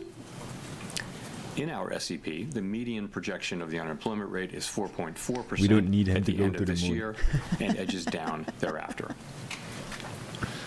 Inflation has eased significantly from its highs in mid-2022, but remains somewhat elevated relative to our 2% longer-run goal. Estimates based on the Consumer Price Index and other data indicate that total PCE prices rose 2.8% over the 12 months ending in February, and that excluding the volatile food and energy categories, core PCE prices rose 3.0%. These elevated readings largely reflect inflation in the goods sector, which has been boosted by the effects of tariffs. Near-term measures of inflation expectations have risen in recent It's a bit of weeks, a likely tame reflecting reaction the until now substantial in the rise chart. in oil prices At least caused by the supply what I'm disruptions seeing in the till now. Middle East. Most Ooh, measures of 𝗕𝗟𝗢𝗙 longer-term going. expectations remain consistent with our That's not 2% inflation goal. The median projection in the SEP for total PCE inflation this year is 2.7% and 2.2% next year, a bit higher than projected in December. Our monetary policy actions are guided by our dual mandate to promote maximum employment and stable prices for the American people. At today's meeting, the committee decided to maintain the target range for the federal funds rate at 3.5 to 3.75%. From last September through December, we lowered our policy rate 0.75 percentage point, bringing it within a range of plausible estimates of neutral. This normalization of our policy stance should continue to help stabilize the labor market while allowing inflation to resume its downward trend toward 2%. But the implications of events in the Middle East for the U.S. economy are uncertain. That's not In good. the near term, higher energy prices will push up overall inflation, but it is too soon to know the scope and duration of the potential effects on the economy. We will continue to monitor the risks to both sides of our mandate. We are well positioned to determine the extent and timing of additional adjustments to our policy rate based on the incoming data, the evolving outlook, and the balance of risks. In our SEP, FOMC participants wrote down My their opinion, individual it's assessments of heavily an bearish. appropriate path of the federal Heavily funds rate bearish. under what each participant judges to be the most likely scenario for the economy. The median participant projects that the appropriate level of the federal funds rate will be 3.4% at the end of this year and 3.1% at the end of next year, unchanged from December. As is always the case, these individual forecasts are subject to uncertainty, and they are not a committee plan or decision. Monetary policy is not on a preset course, and we'll make our decisions on a meeting-by-meeting basis. To conclude, the Fed has been assigned two goals for monetary policy: maximum employment and stable prices. We remain committed to supporting maximum employment, bringing inflation sustainably to our 2% goal, and keeping longer-term inflation expectations well anchored. Dovish, Our really? success in delivering on these goals matters to all Americans. I definitely think We at he's the Fed will hawkish. continue to do our jobs with objectivity, integrity, and a deep commitment to serve the American people. Thank you, and I look forward to your questions. Thank you. Colby Smith of the New York Times. There's been some debate about whether the Fed should look through the inflation that will come from higher oil prices stemming from the Middle East conflict. Is that the right approach at this juncture? And to what extent does the fact that inflation has been above target for roughly 5 years Listen, now another 1 influence the million has committee's been thinking liquidated around on this? longs. Who is longing this? Come So, on. First, let me say we're well aware of the performance of inflation over the last few years and how a series of shocks have interrupted progress that we've made over time. Sounds And ostrich that to happened me. most recently with tariffs, and now there will be some effects on inflation coming forward. The thing that's really important that we see this year is progress on inflation through a reduction in goods inflation as the one-time effects on prices of tariffs go through the system, go through the economy. That's the main thing we're looking for going into this exercise. And we need to be seeing that to sort of understand that we actually are making progress, because on net we didn't make progress. And if you look at total inflation, total core inflation, it's about 3%, and some big chunk of that, between 1/2 and 3/4, is actually tariffs. So we're looking for progress on I that. don't understand how The Bitcoin's question of still whether holding. we They look might through, actually interpret this as the bullish and have energy the newest inflation price doesn't in really prior and arise just until come we back up. have kind of Because checked it's that the box. It, irrationality of course, is kind of of standard crypto learning right now that you is look through energy shocks, uncanny. but that's always been dependent on inflation expectations remaining well anchored. And I think now it's also dependent on what you mentioned, which is that broader context of 5 years now of inflation above target. We have to keep all of those things in mind, and the question of looking through when it does arise will be one to approach not lightly, but in the context that you mentioned. And just on the SEP, can you help us make sense of why there is still a bias to cut from most officials this year, despite the upward revision to headline and core inflation and the essentially unchanged forecast for growth and unemployment? Just curious, kind of what's the genesis behind the need? What's the need for the cut? Yeah, so, there are 19 people, and so 19 reasons, 19 individual submissions, and if you notice... What's this, a the version of median didn't 13 Reasons change, Why, but then there with was the Fed? actually some movement toward, a meaningful amount of movement toward fewer cuts by people. So 4 or 5 people went from 2 to 1, let's say, 2 cuts to 1 cut. And each person has individual, stories behind what they want to do. But essentially it is that, the forecast is that we will be making progress on inflation. Not as much as we had hoped, but some progress on inflation. It should come as we start to see in the middle of the year progress on tariffs, going through once and then tariff inflation coming down. We should be seeing that. And, We should be. the rate forecast is conditional on the performance of the economy. So if we don't see that progress, then you won't see the rate cut. It's definitely not dovish, guys. It's pretty hawkish. Howard. Like, Thank you. Howard Schneider with Reuters. Just to follow up a little bit and to be clear, is the higher inflation penciled in here for 2026 solely the result of the oil shock or something else? So that's going to be part of it. But, that wouldn't be most of core, right? So the oil shock for sure shows up here.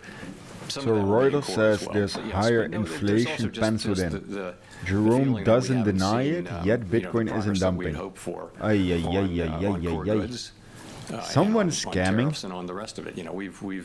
So for whatever reason, people did write up their inflation forecast. That will certainly be tied to events in the Middle East and the price of oil, but it's also, I think, a reflection of the slow progress we've seen on tariffs, which we believe we will see. It's just a question of how long it takes for them to get all the way through the economy, and it just takes some time. Right. And is the lack of change It's in the over- SEPs, yeah, I again, agree. just to explicate this a little bit, In my opinion, we have more no due bearing to here the at expectation the that highs. the oil Not portion anymore. of this will pass through, or more out of concern that there is a Look at potential Dixie going. blow to consumption and growth coming in the form of wealth effects with the stock market down, in the form of gas market down. prices, diverting spending from other parts of the economy. So I didn't get the second part of your question. That consumers are going to be potentially diverting money to gasoline Yeah. from other parts of the economy. There could be a growth shock can't put or Powell redistribution of spending harder. there that can hit It's max consumption, volume. wealth effects as well. I guess I'm wondering, is the rate forecast not changing because you think the oil shock is going to be temporary, or because you want to be sure you're positioned in case growth starts to slow? So the thing I really want to emphasize is that nobody knows. The economics effect could be bigger, they could be smaller, they could be much smaller or much bigger. We just don't know. So people are writing down something that seems to make sense to them, but have no conviction. better To now? your point, if we have if we have a long period of much higher gas prices, that's going to weigh on consumption. That'll weigh on disposable personal No, it's really income, hard. and it'll weigh on consumption. But we This don't know if one that's is going to fine. happen. I'll do it with this one. Something quite different than that. We might have much lower than expected pass-through. So people write down, this is one of those SEPs where a number of people mentioned if we were ever going to skip an SEP, this would be a good one, because we just don't know. So I wouldn't say there's a conviction that this is going to go through quickly or not quickly. It's just you got to write something down, and this is something that is that people wrote down. Bro, this guy has a job. You gotta write something down, We don't debate how long, You gotta how do do you this, do you gotta that. do We wouldn't that. be you able to just- debate what the length of or Who size knows? of these effects would be. We just have to kind of make an individual Are we bullish? statement. I'm And definitely also, bearish. what you've written If down this before has a will bullish outcome, you'll be the reluctant market to is move too absolutely far away scamming from and that, lying. just This because is as you don't know. hawkish It's as so can be unclear almost. what the direction He from this acknowledges particular the end war, will he be. acknowledges Meanwhile, the the oil economy shortage. the growth has been 𝗕𝗟𝗢 is solid. rocketing off. And inflation, the overshoot is mainly from the goods and tariffs. And, the labor market is... He's scamming or the trumping. unemployment rate, of course, is little changed since September. You have a very, very low break-even rate, apparently, for new jobs, with little growth in either demand or supply. But the U.S. economy is doing, pretty well. It's just we don't know what the effects of this will be, and really no one does. Steve. Mr. Chair, in the past, the staff has suggested that higher oil prices, they have a hit to consumption, which Howard was talking about, but that's somewhat offset by increases to domestic production. I wonder if you could talk about that dynamic, especially to the extent that how much U.S. production is happening right now.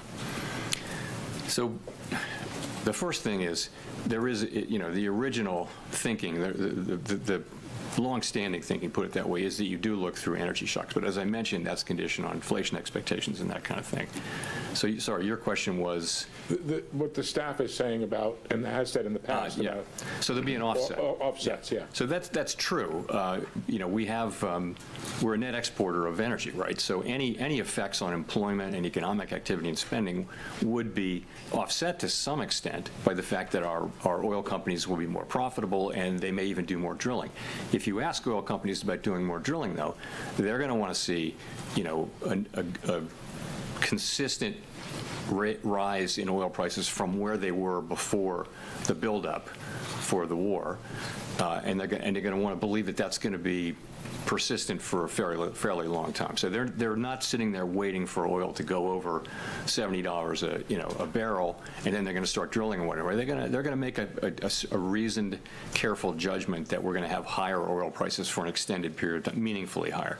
So I wouldn't say there's much of that happening, not much of it happening now, but some of that could happen over time if you see that. But it's quite a big fat nothing burger, is it? The net of the oil shock will still be some downward pressure on spending and employment and upward pressure on inflation, of course. And if I could just follow up on Colby's question, how much do you worry that having looked through tariff inflation and inflation running above target and looking through the oil price shock would undermine the credibility of your commitment to the 2% target? We have to do our analysis and think these things through carefully, but of course that's on everyone's mind. We're well aware of the history, but you don't want to overreact to that. You want to make the best judgment you can based on the facts. I don't think we're going to let it color our decision-making more than is appropriate. It's more the thought that it's been 5 years, and we've actually had, we had the tariff shock, we had the pandemic, and now we have an energy shock of some size and duration. We don't know what that's going to be, actually.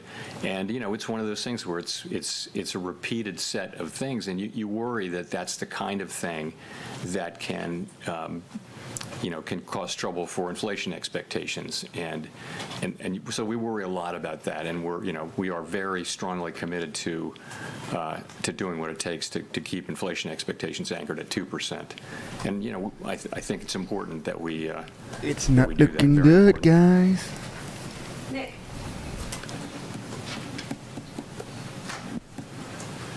Nick Timmeros, The Wall Street Journal. Chair Powell, you've described monetary policy as modestly restrictive. If the unemployment rate is roughly stable, inflation moving sideways in the high twos, with an ongoing overshoot in services and non-housing services, not just goods, and the economy doing fairly well, as you just outlined, what gives you confidence that inflation returns to target over the next couple of years?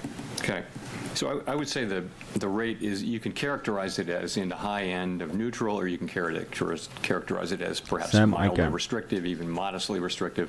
No one knows for sure, but it's in that range where it's somewhere around the borderline between restrictive and not.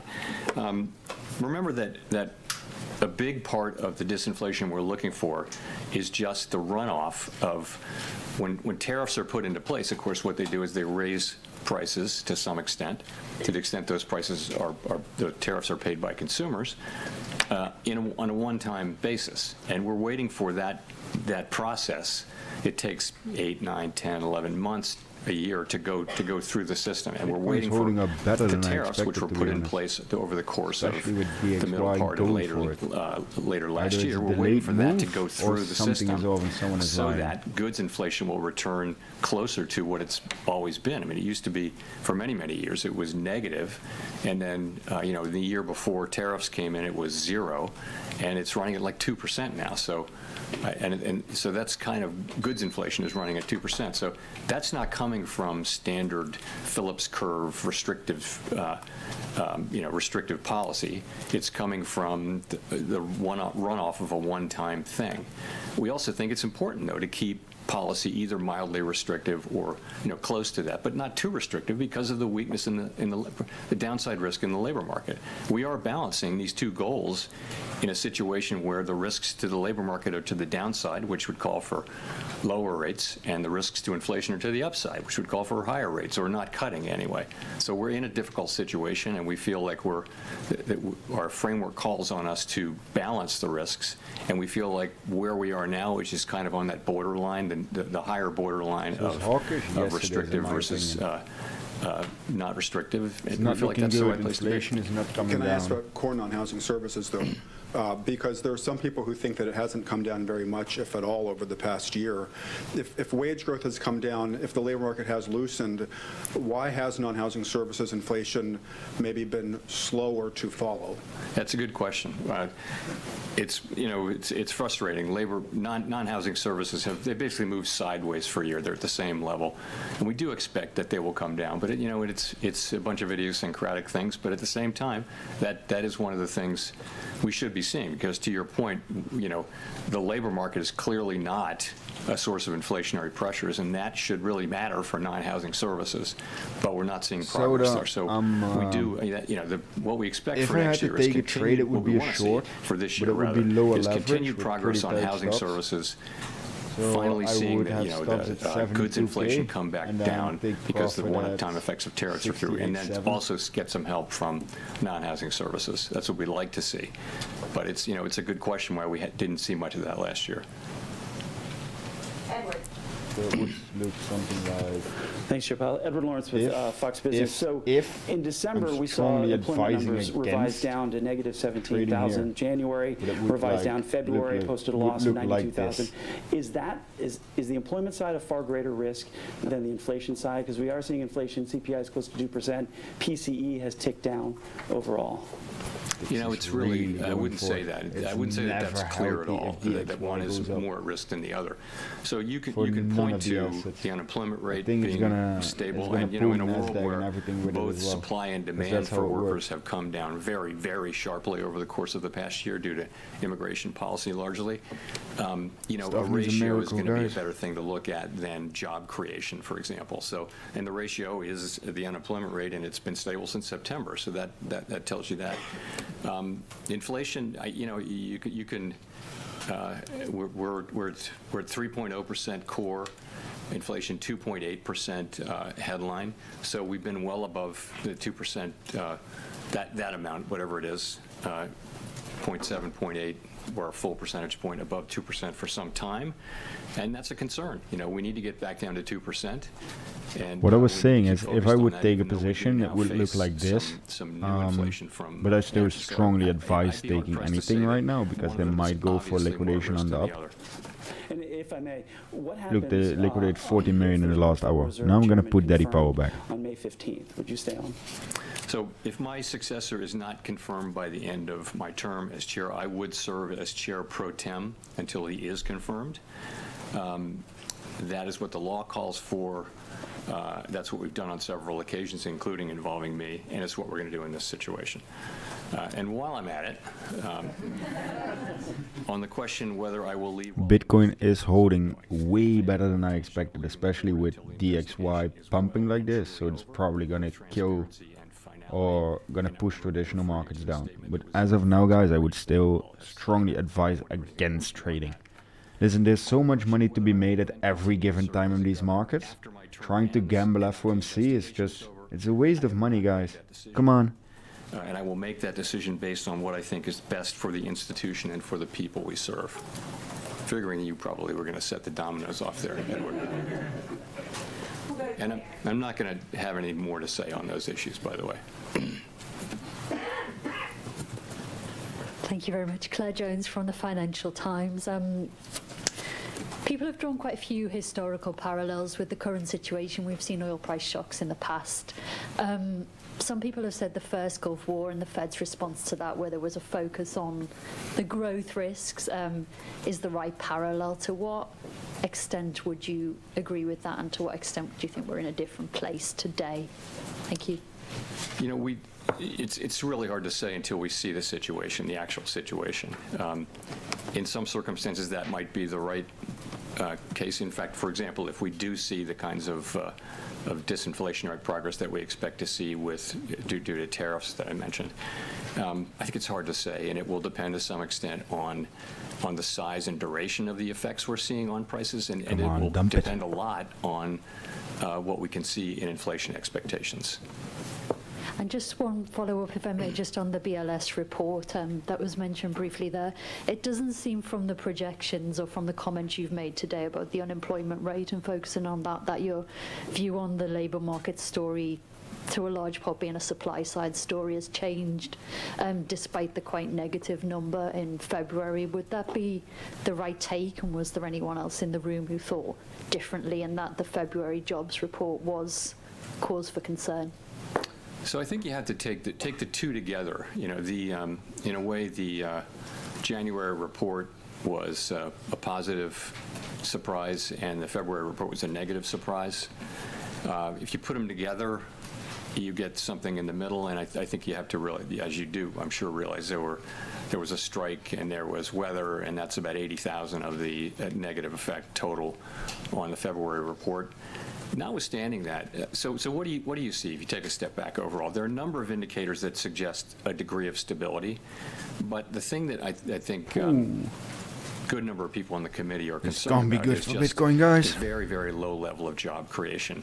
If you adjust what has been the trend job creation over the past, let's say, 6 months, if you adjust that for what we think, our staff thinks, is the overstatement due to overcounting, effectively there's zero net job creation in the private sector. I have a question in between. Where are the guys that were saying we are going to 84 and we were bullish?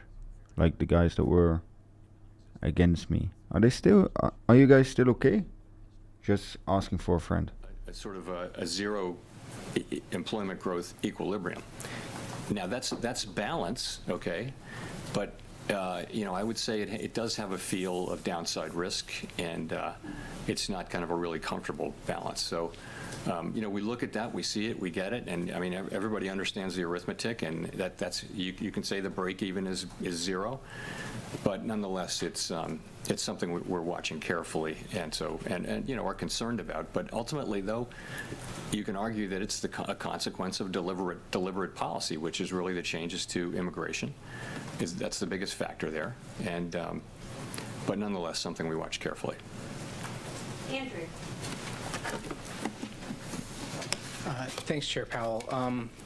The economy's experienced a series of supply shocks in the last few years, COVID, tariffs, 2 oil price shocks.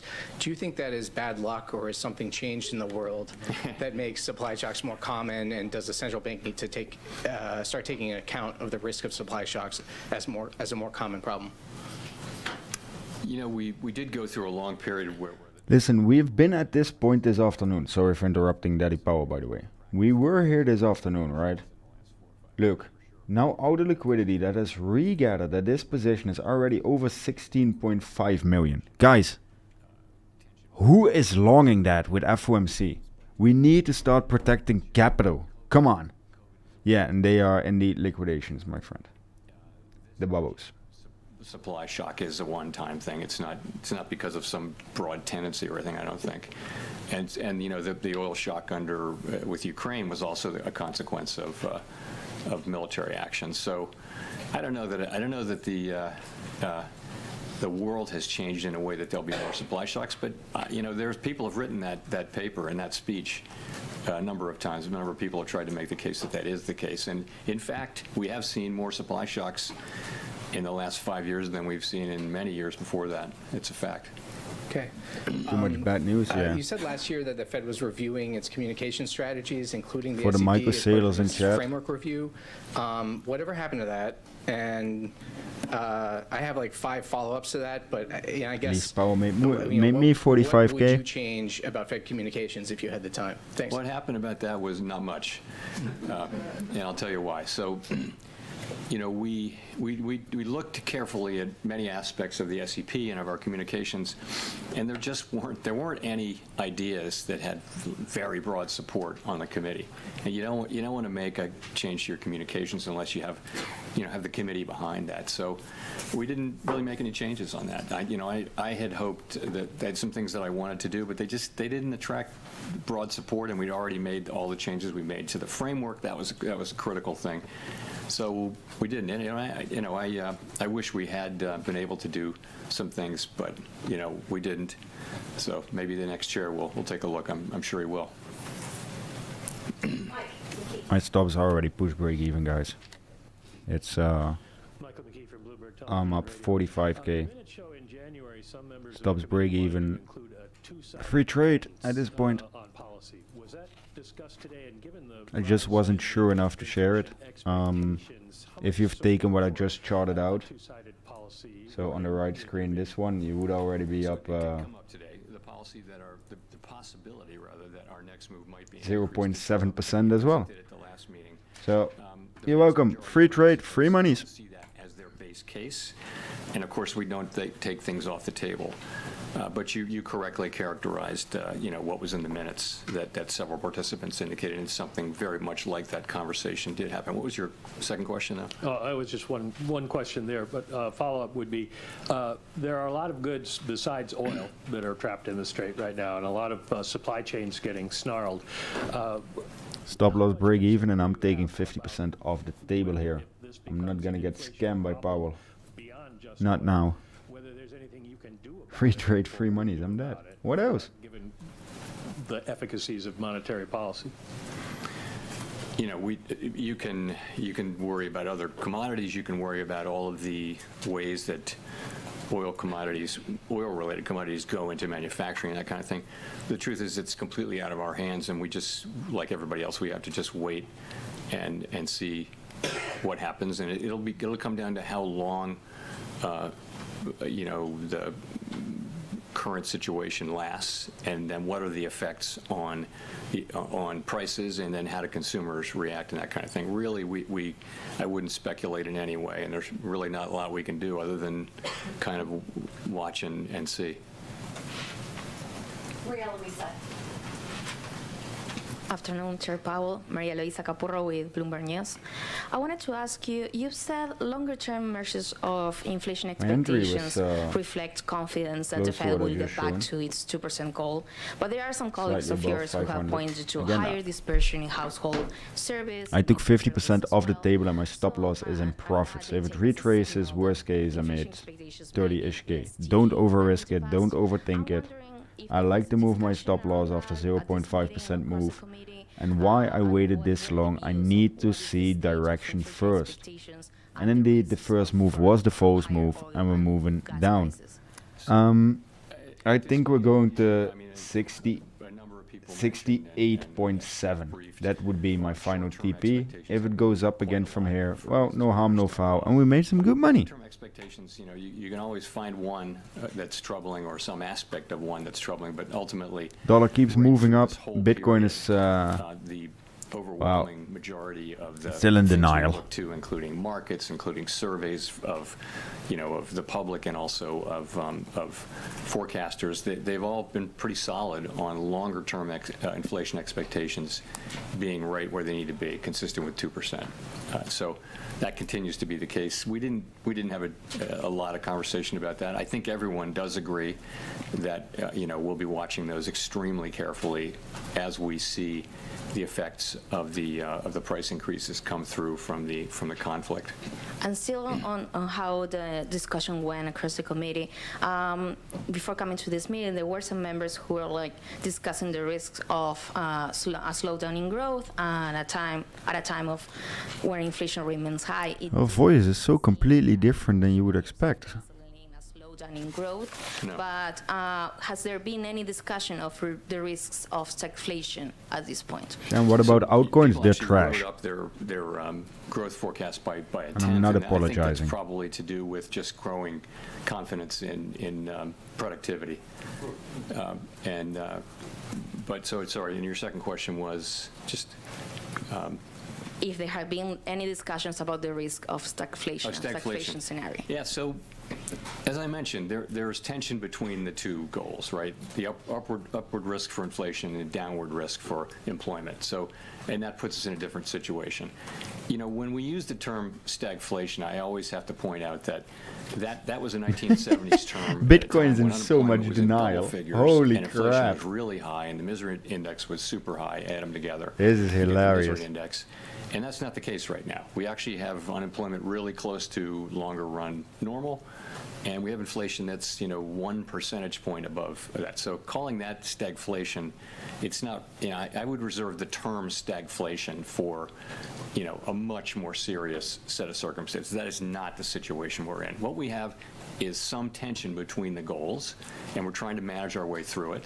It's a very difficult situation, but it's nothing like what they faced in the 1970s, and I reserve stagflation for that, the word for that period. Maybe that's just me. There's just you, Powell.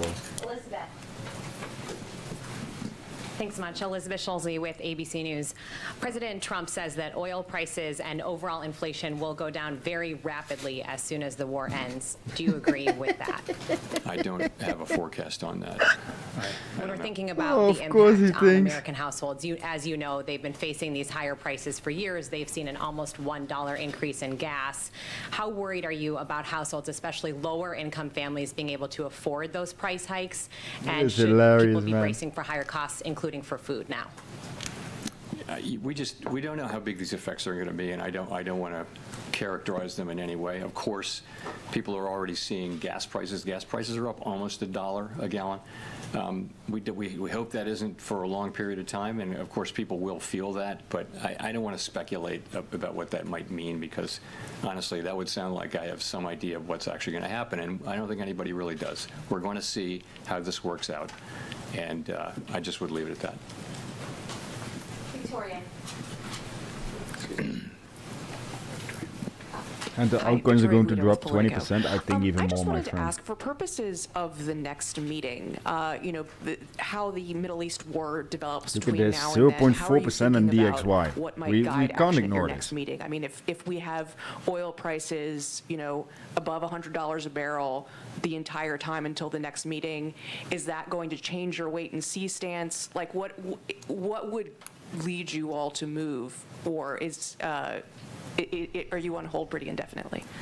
We'll have to wait and see. I mean, we always say we're going to learn more by the next meeting, and usually we do, but in this case we're going to learn a lot, because we're going to learn 6 weeks to the day till the next meeting, and we're going to see whether what happens is it's going to be very important for the way the economy looks and the way the outlook Bitcoin's in the way the denial. outlook evolves with what happens in the Middle East. That's going to be a big factor, and we'll know that then. I don't know how it's going to affect our thinking. I really don't. And we did talk Absolutely about in alternative denial. scenarios a little bit, but it's just, I wouldn't bring that in here. It's very uncertain, and I just want to remember that we don't know, and we shouldn't assume it's going to be one thing or another. We're going to see.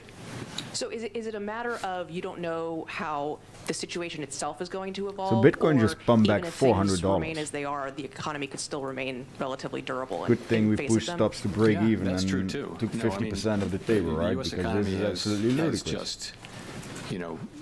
just, it's been strong through a whole bunch of challenges. I mean, if you go back to 2023, when we raised rates a lot in 22 and 23, and close to 100% of economists called for a recession, which didn't happen. In fact, 2023 was a really strong year. So the U.S. economy has really been just doing pretty well through a lot of significant challenges over the past few years. It's been amazing to see. And I don't know what's going to happen in the next intermeeting cycle, and I don't know what's going to happen in the Middle East. I wouldn't want to speculate.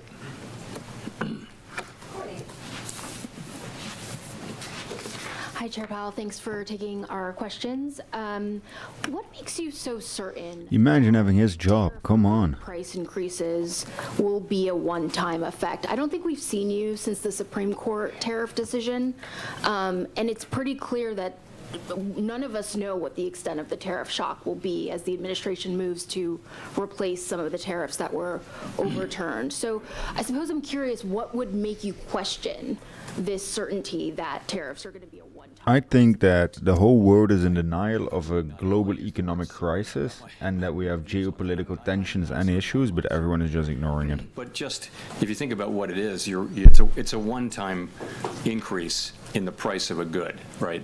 And what inflation is, ongoing increases in prices this year, next year, the year after. That's what inflation is. It's not a one-time price increase. There's a very, very big difference. The public doesn't really focus on that, but that's the difference. And tariffs should be in theory, unless they cause people to start expecting still more tariffs the next year and still more tariffs the next year, they should be a classic one-time thing. People say the same thing traditionally about an energy price spike, because traditionally prices go up and they come back down.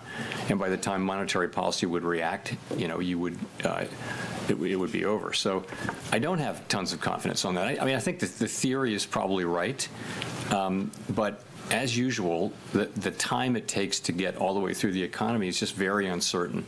And we found that coming out of COVID, that the inflation did go away, and largely for the reasons we thought it would, but it took 2 years longer than we thought. And So I think we have to be humble about knowing how long it will take for tariffs to go all the way through the economy. And so what we've been doing is, our staff's been doing, it's very interesting. They started off with just an estimate because there wasn't a real history. And then they've built, based on the history that they're seeing of tariffs coming through into prices. Listen, this is the most hawkish I've seen him in a long tariffs, time. They can say, well, and yet so the we market have, I is think, not responding to slightly it. more Might confidence be delayed, that we but will look at see DXY. tariff Look at inflation Dixie. coming down, not prices, but Guys, you won't see further increases. I'm and we should biased to start seeing that, the low side. I more think we're and going to more in leave the middle 70K parts of the again. year. We do expect that. Now, you're also right, though, that the level of it's denial and delay. tariffs came Short down squeeze incoming. fairly I meaningfully don't know, in man. the wake of the Liquidity stacking. in the wake of the court decision. But the administration said they're going to Liquidity stacking and longs because it's get holding. that rate right It's back not up to where it stacking was. above. So, and we Not gonna lie. assume that they'll do that over time. So that's how we think about it. Thank you. Chris 𝗷𝗍𝗡. Hi, thank you. Chris 𝗷𝗍𝗡 at Associated Press. You talked about the shortcomings of the SCP in this environment. I wanted to ask about, or throw in an additional thing, which is the fact that it's happening before transition. Is there still some value, perhaps, in the public knowing what other Fed officials are thinking, the ones who will stay on for the rest of the year and beyond? And does that even handicap your successor in any way? Well, just in terms of having a whole committee expressing its views, is that something that locks them in for the rest of the year? No. We never. The SCP is never. People are more than happy to change their SCP dots. They're no way bound by them. It's your opinion at a moment in time, which can change based on events. Sometimes very quickly. So it never locks people in. People are more than happy to be proven wrong in either direction. And so I just think we do it. And, I mentioned this was a time when it's very hard to do it. During the pandemic, we actually took one meeting off, I think. But we don't like to do that just because it's hard to do. We should just keep doing it. But I just would say for this one, though, I think it's even more than usual good to take the forecast with a grain of salt because subject to just very high levels of uncertainty. Brian. Hi, Chair Powell. Brian Chung with NBC News. So you mentioned at the beginning of this conversation that you're well aware of the history of inflation running above target. It seems like that might be what's underpinning the affordability problem that we're hearing a lot about on Main Street. Are there any signs to you that that's impacting the psychology of the consumer? I agree. I think the move is getting delayed because it's too obvious now. We might see a short squeeze up more, but listen, in the end, data-driven is inevitable, and spot is selling. Futures cannot keep this up. As long as spot CVD keeps on selling, we're going to see lower. So lower the leverage, have longer runway, and I don't mean increase your risk, but that's the way how to trade is, guys. And everywhere people are feeling like real wages have been. Can someone drag him off the stage now? I think that gets you shot, to be honest. They're not feeling good about it yet, and it will take some years of positive real earning gains for people to feel good again, we think. But you're right. But when you talk to people, they do feel squeezed, and there are areas where prices are still going up, like insurance. Dollar above 100. Yeah. Let's all be dovish. What can go wrong? From inflationary pressures that take a while to get to into the price. So we take it very seriously. We don't dismiss it at all. It's a very real thing from the standpoint of what people are experiencing, and what it does for us is, makes us even more committed, if that's possible, to getting inflation back to 2% on a sustained basis. How does the Fed's independence play into the ability to address affordability? Well, independence is what allows us to do our jobs, and stable prices is half of our mandate. It's one of our two mandates, maximum employment being the other. I mean, look at every advanced economy that looks anything like the United States anywhere in the world. Listen, guys, at moments like this, no trade is also a choice, right? Bitcoin is dumping. We're in a downwards trajectory. Central bank independence looks a lot like, in some cases, stronger. You make money by not doing anything because your buying power goes up. Do the things when we need to do them to preserve price stability. And it's an accepted standard practice, and I think has a lot of support, certainly in Congress, which is where our oversight is in Congress. And you see that among Democrats and Republicans in the House and the Senate.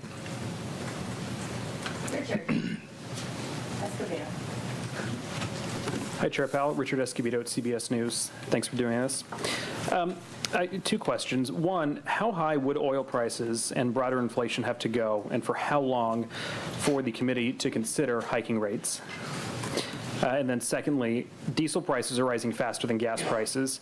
How concerned are you that the increase in diesel might drive up food and goods prices and lead to broader inflation? Yeah, I'm not going to give you an example or specific answer on the first question. You know, we're prepared to do what needs to be done, but I wouldn't want to hypothesize about what that might be. You know, in terms of diesel prices. So your question there is, are we concerned about it? I mean, how concerned, and whether or not it will drive up, you know, the cost of food and other goods that really rely on it to so move I think across the country. it's a more general concern than that. It's diesel prices because that's transportation of food and things like that. There are just lots of ways that oil and derivatives of oil get into the production and transportation of many things. So, and those, there are big effects in headline inflation, but things like that leak into core as well. And the effects may not be as big, but they're quite real and they're material.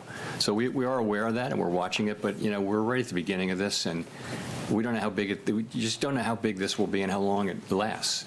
You know, it may or may not be something that really makes a big imprint on the U.S. economy. We're just going to have to wait and see.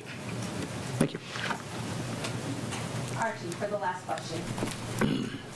Thanks very much. How many questions is he going to do? Stare into the future for a little bit. I was looking at the longer run bits of the SEP and noticed that the growth estimate had been revised up a good chunk from 1.8 to 2, and the kind of long-term Fed funds rate as well. It'd be great just to hear, is that AI productivity or what's going on there exactly? Yeah, I think it's just productivity. You know, we actually started seeing meaningfully higher productivity some years ago, 4 years ago, 5 years ago, and that's not because of, you know, generative AI. We won't know for years what it's really due to, but it could be due to the kind of things that people did during the pandemic to economize and somehow become more productive because there was an incredible labor shortage.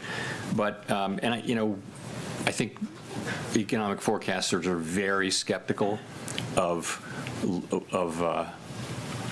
periods of high productivity because they're so rare and they're often revised away.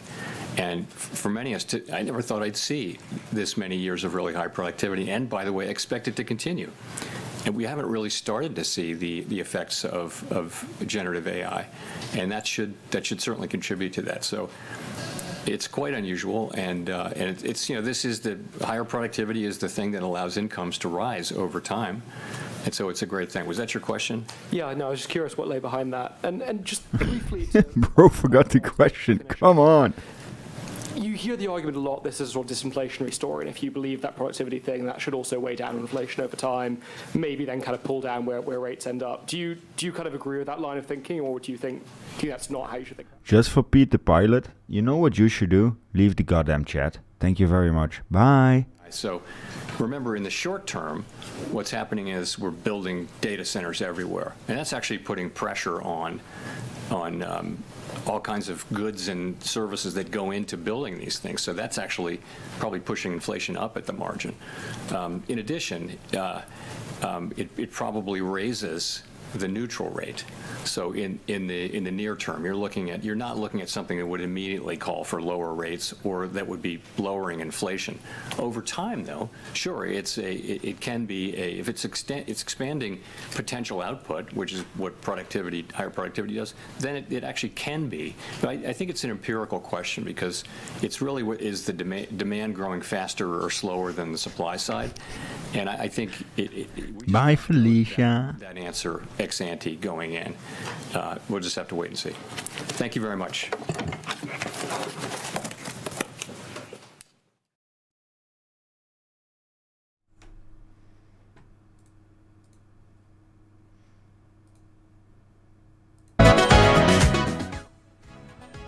Okay, that was loud. Jesus, that was loud. Sorry.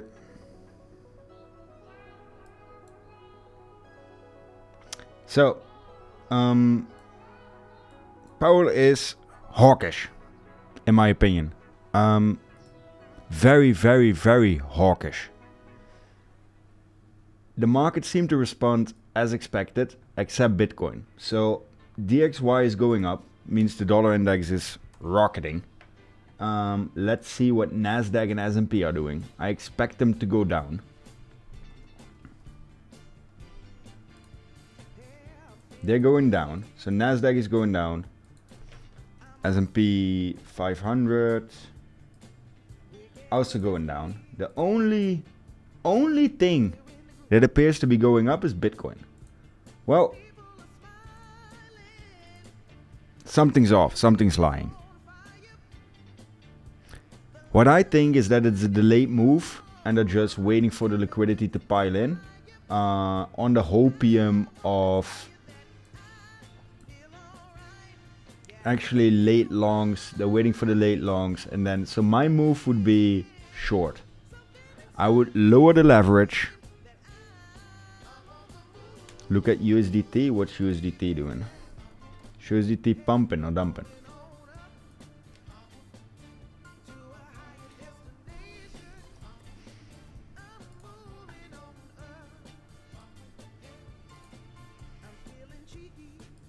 USDT is also going up. So I would expect Bitcoin to definitely come down again. I'm getting to the point where I need dinner as well. So to summarize, guys, I think Bitcoin is the one who's lying currently.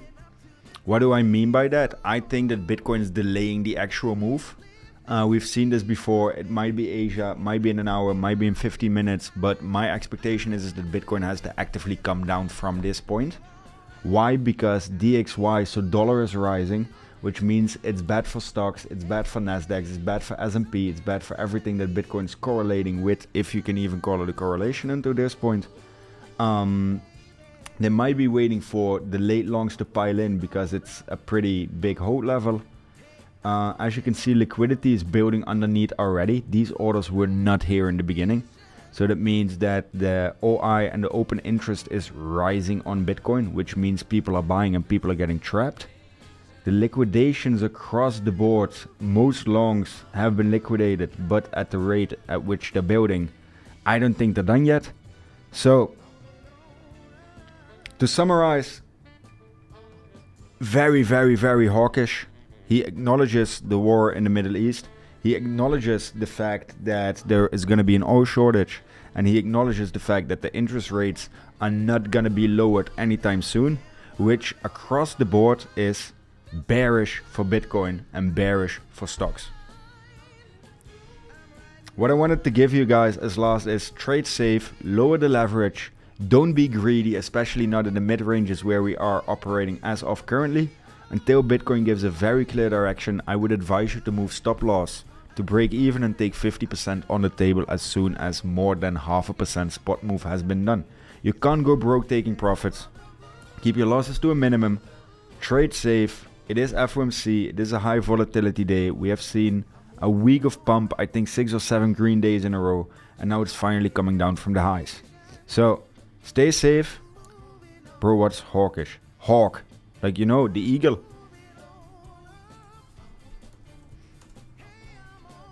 Hawk. It's either hawkish or dovish. Those are the terminologies that are used by FOMC meetings. So, trade safe. Enjoy. Hope you enjoyed the stream. Press the like button. Hawk to ya? No. No, guys. We're not gonna do this. We're not gonna do this. Press the like button. Join me in my trading competition on Blowfin. We do everything for free. Join in the Discord, also for free, and the links are down below. Thank you all for watching. Thank you for joining me this evening, and have a great night and stay safe in the charts, ladies and gentlemen. See you soon.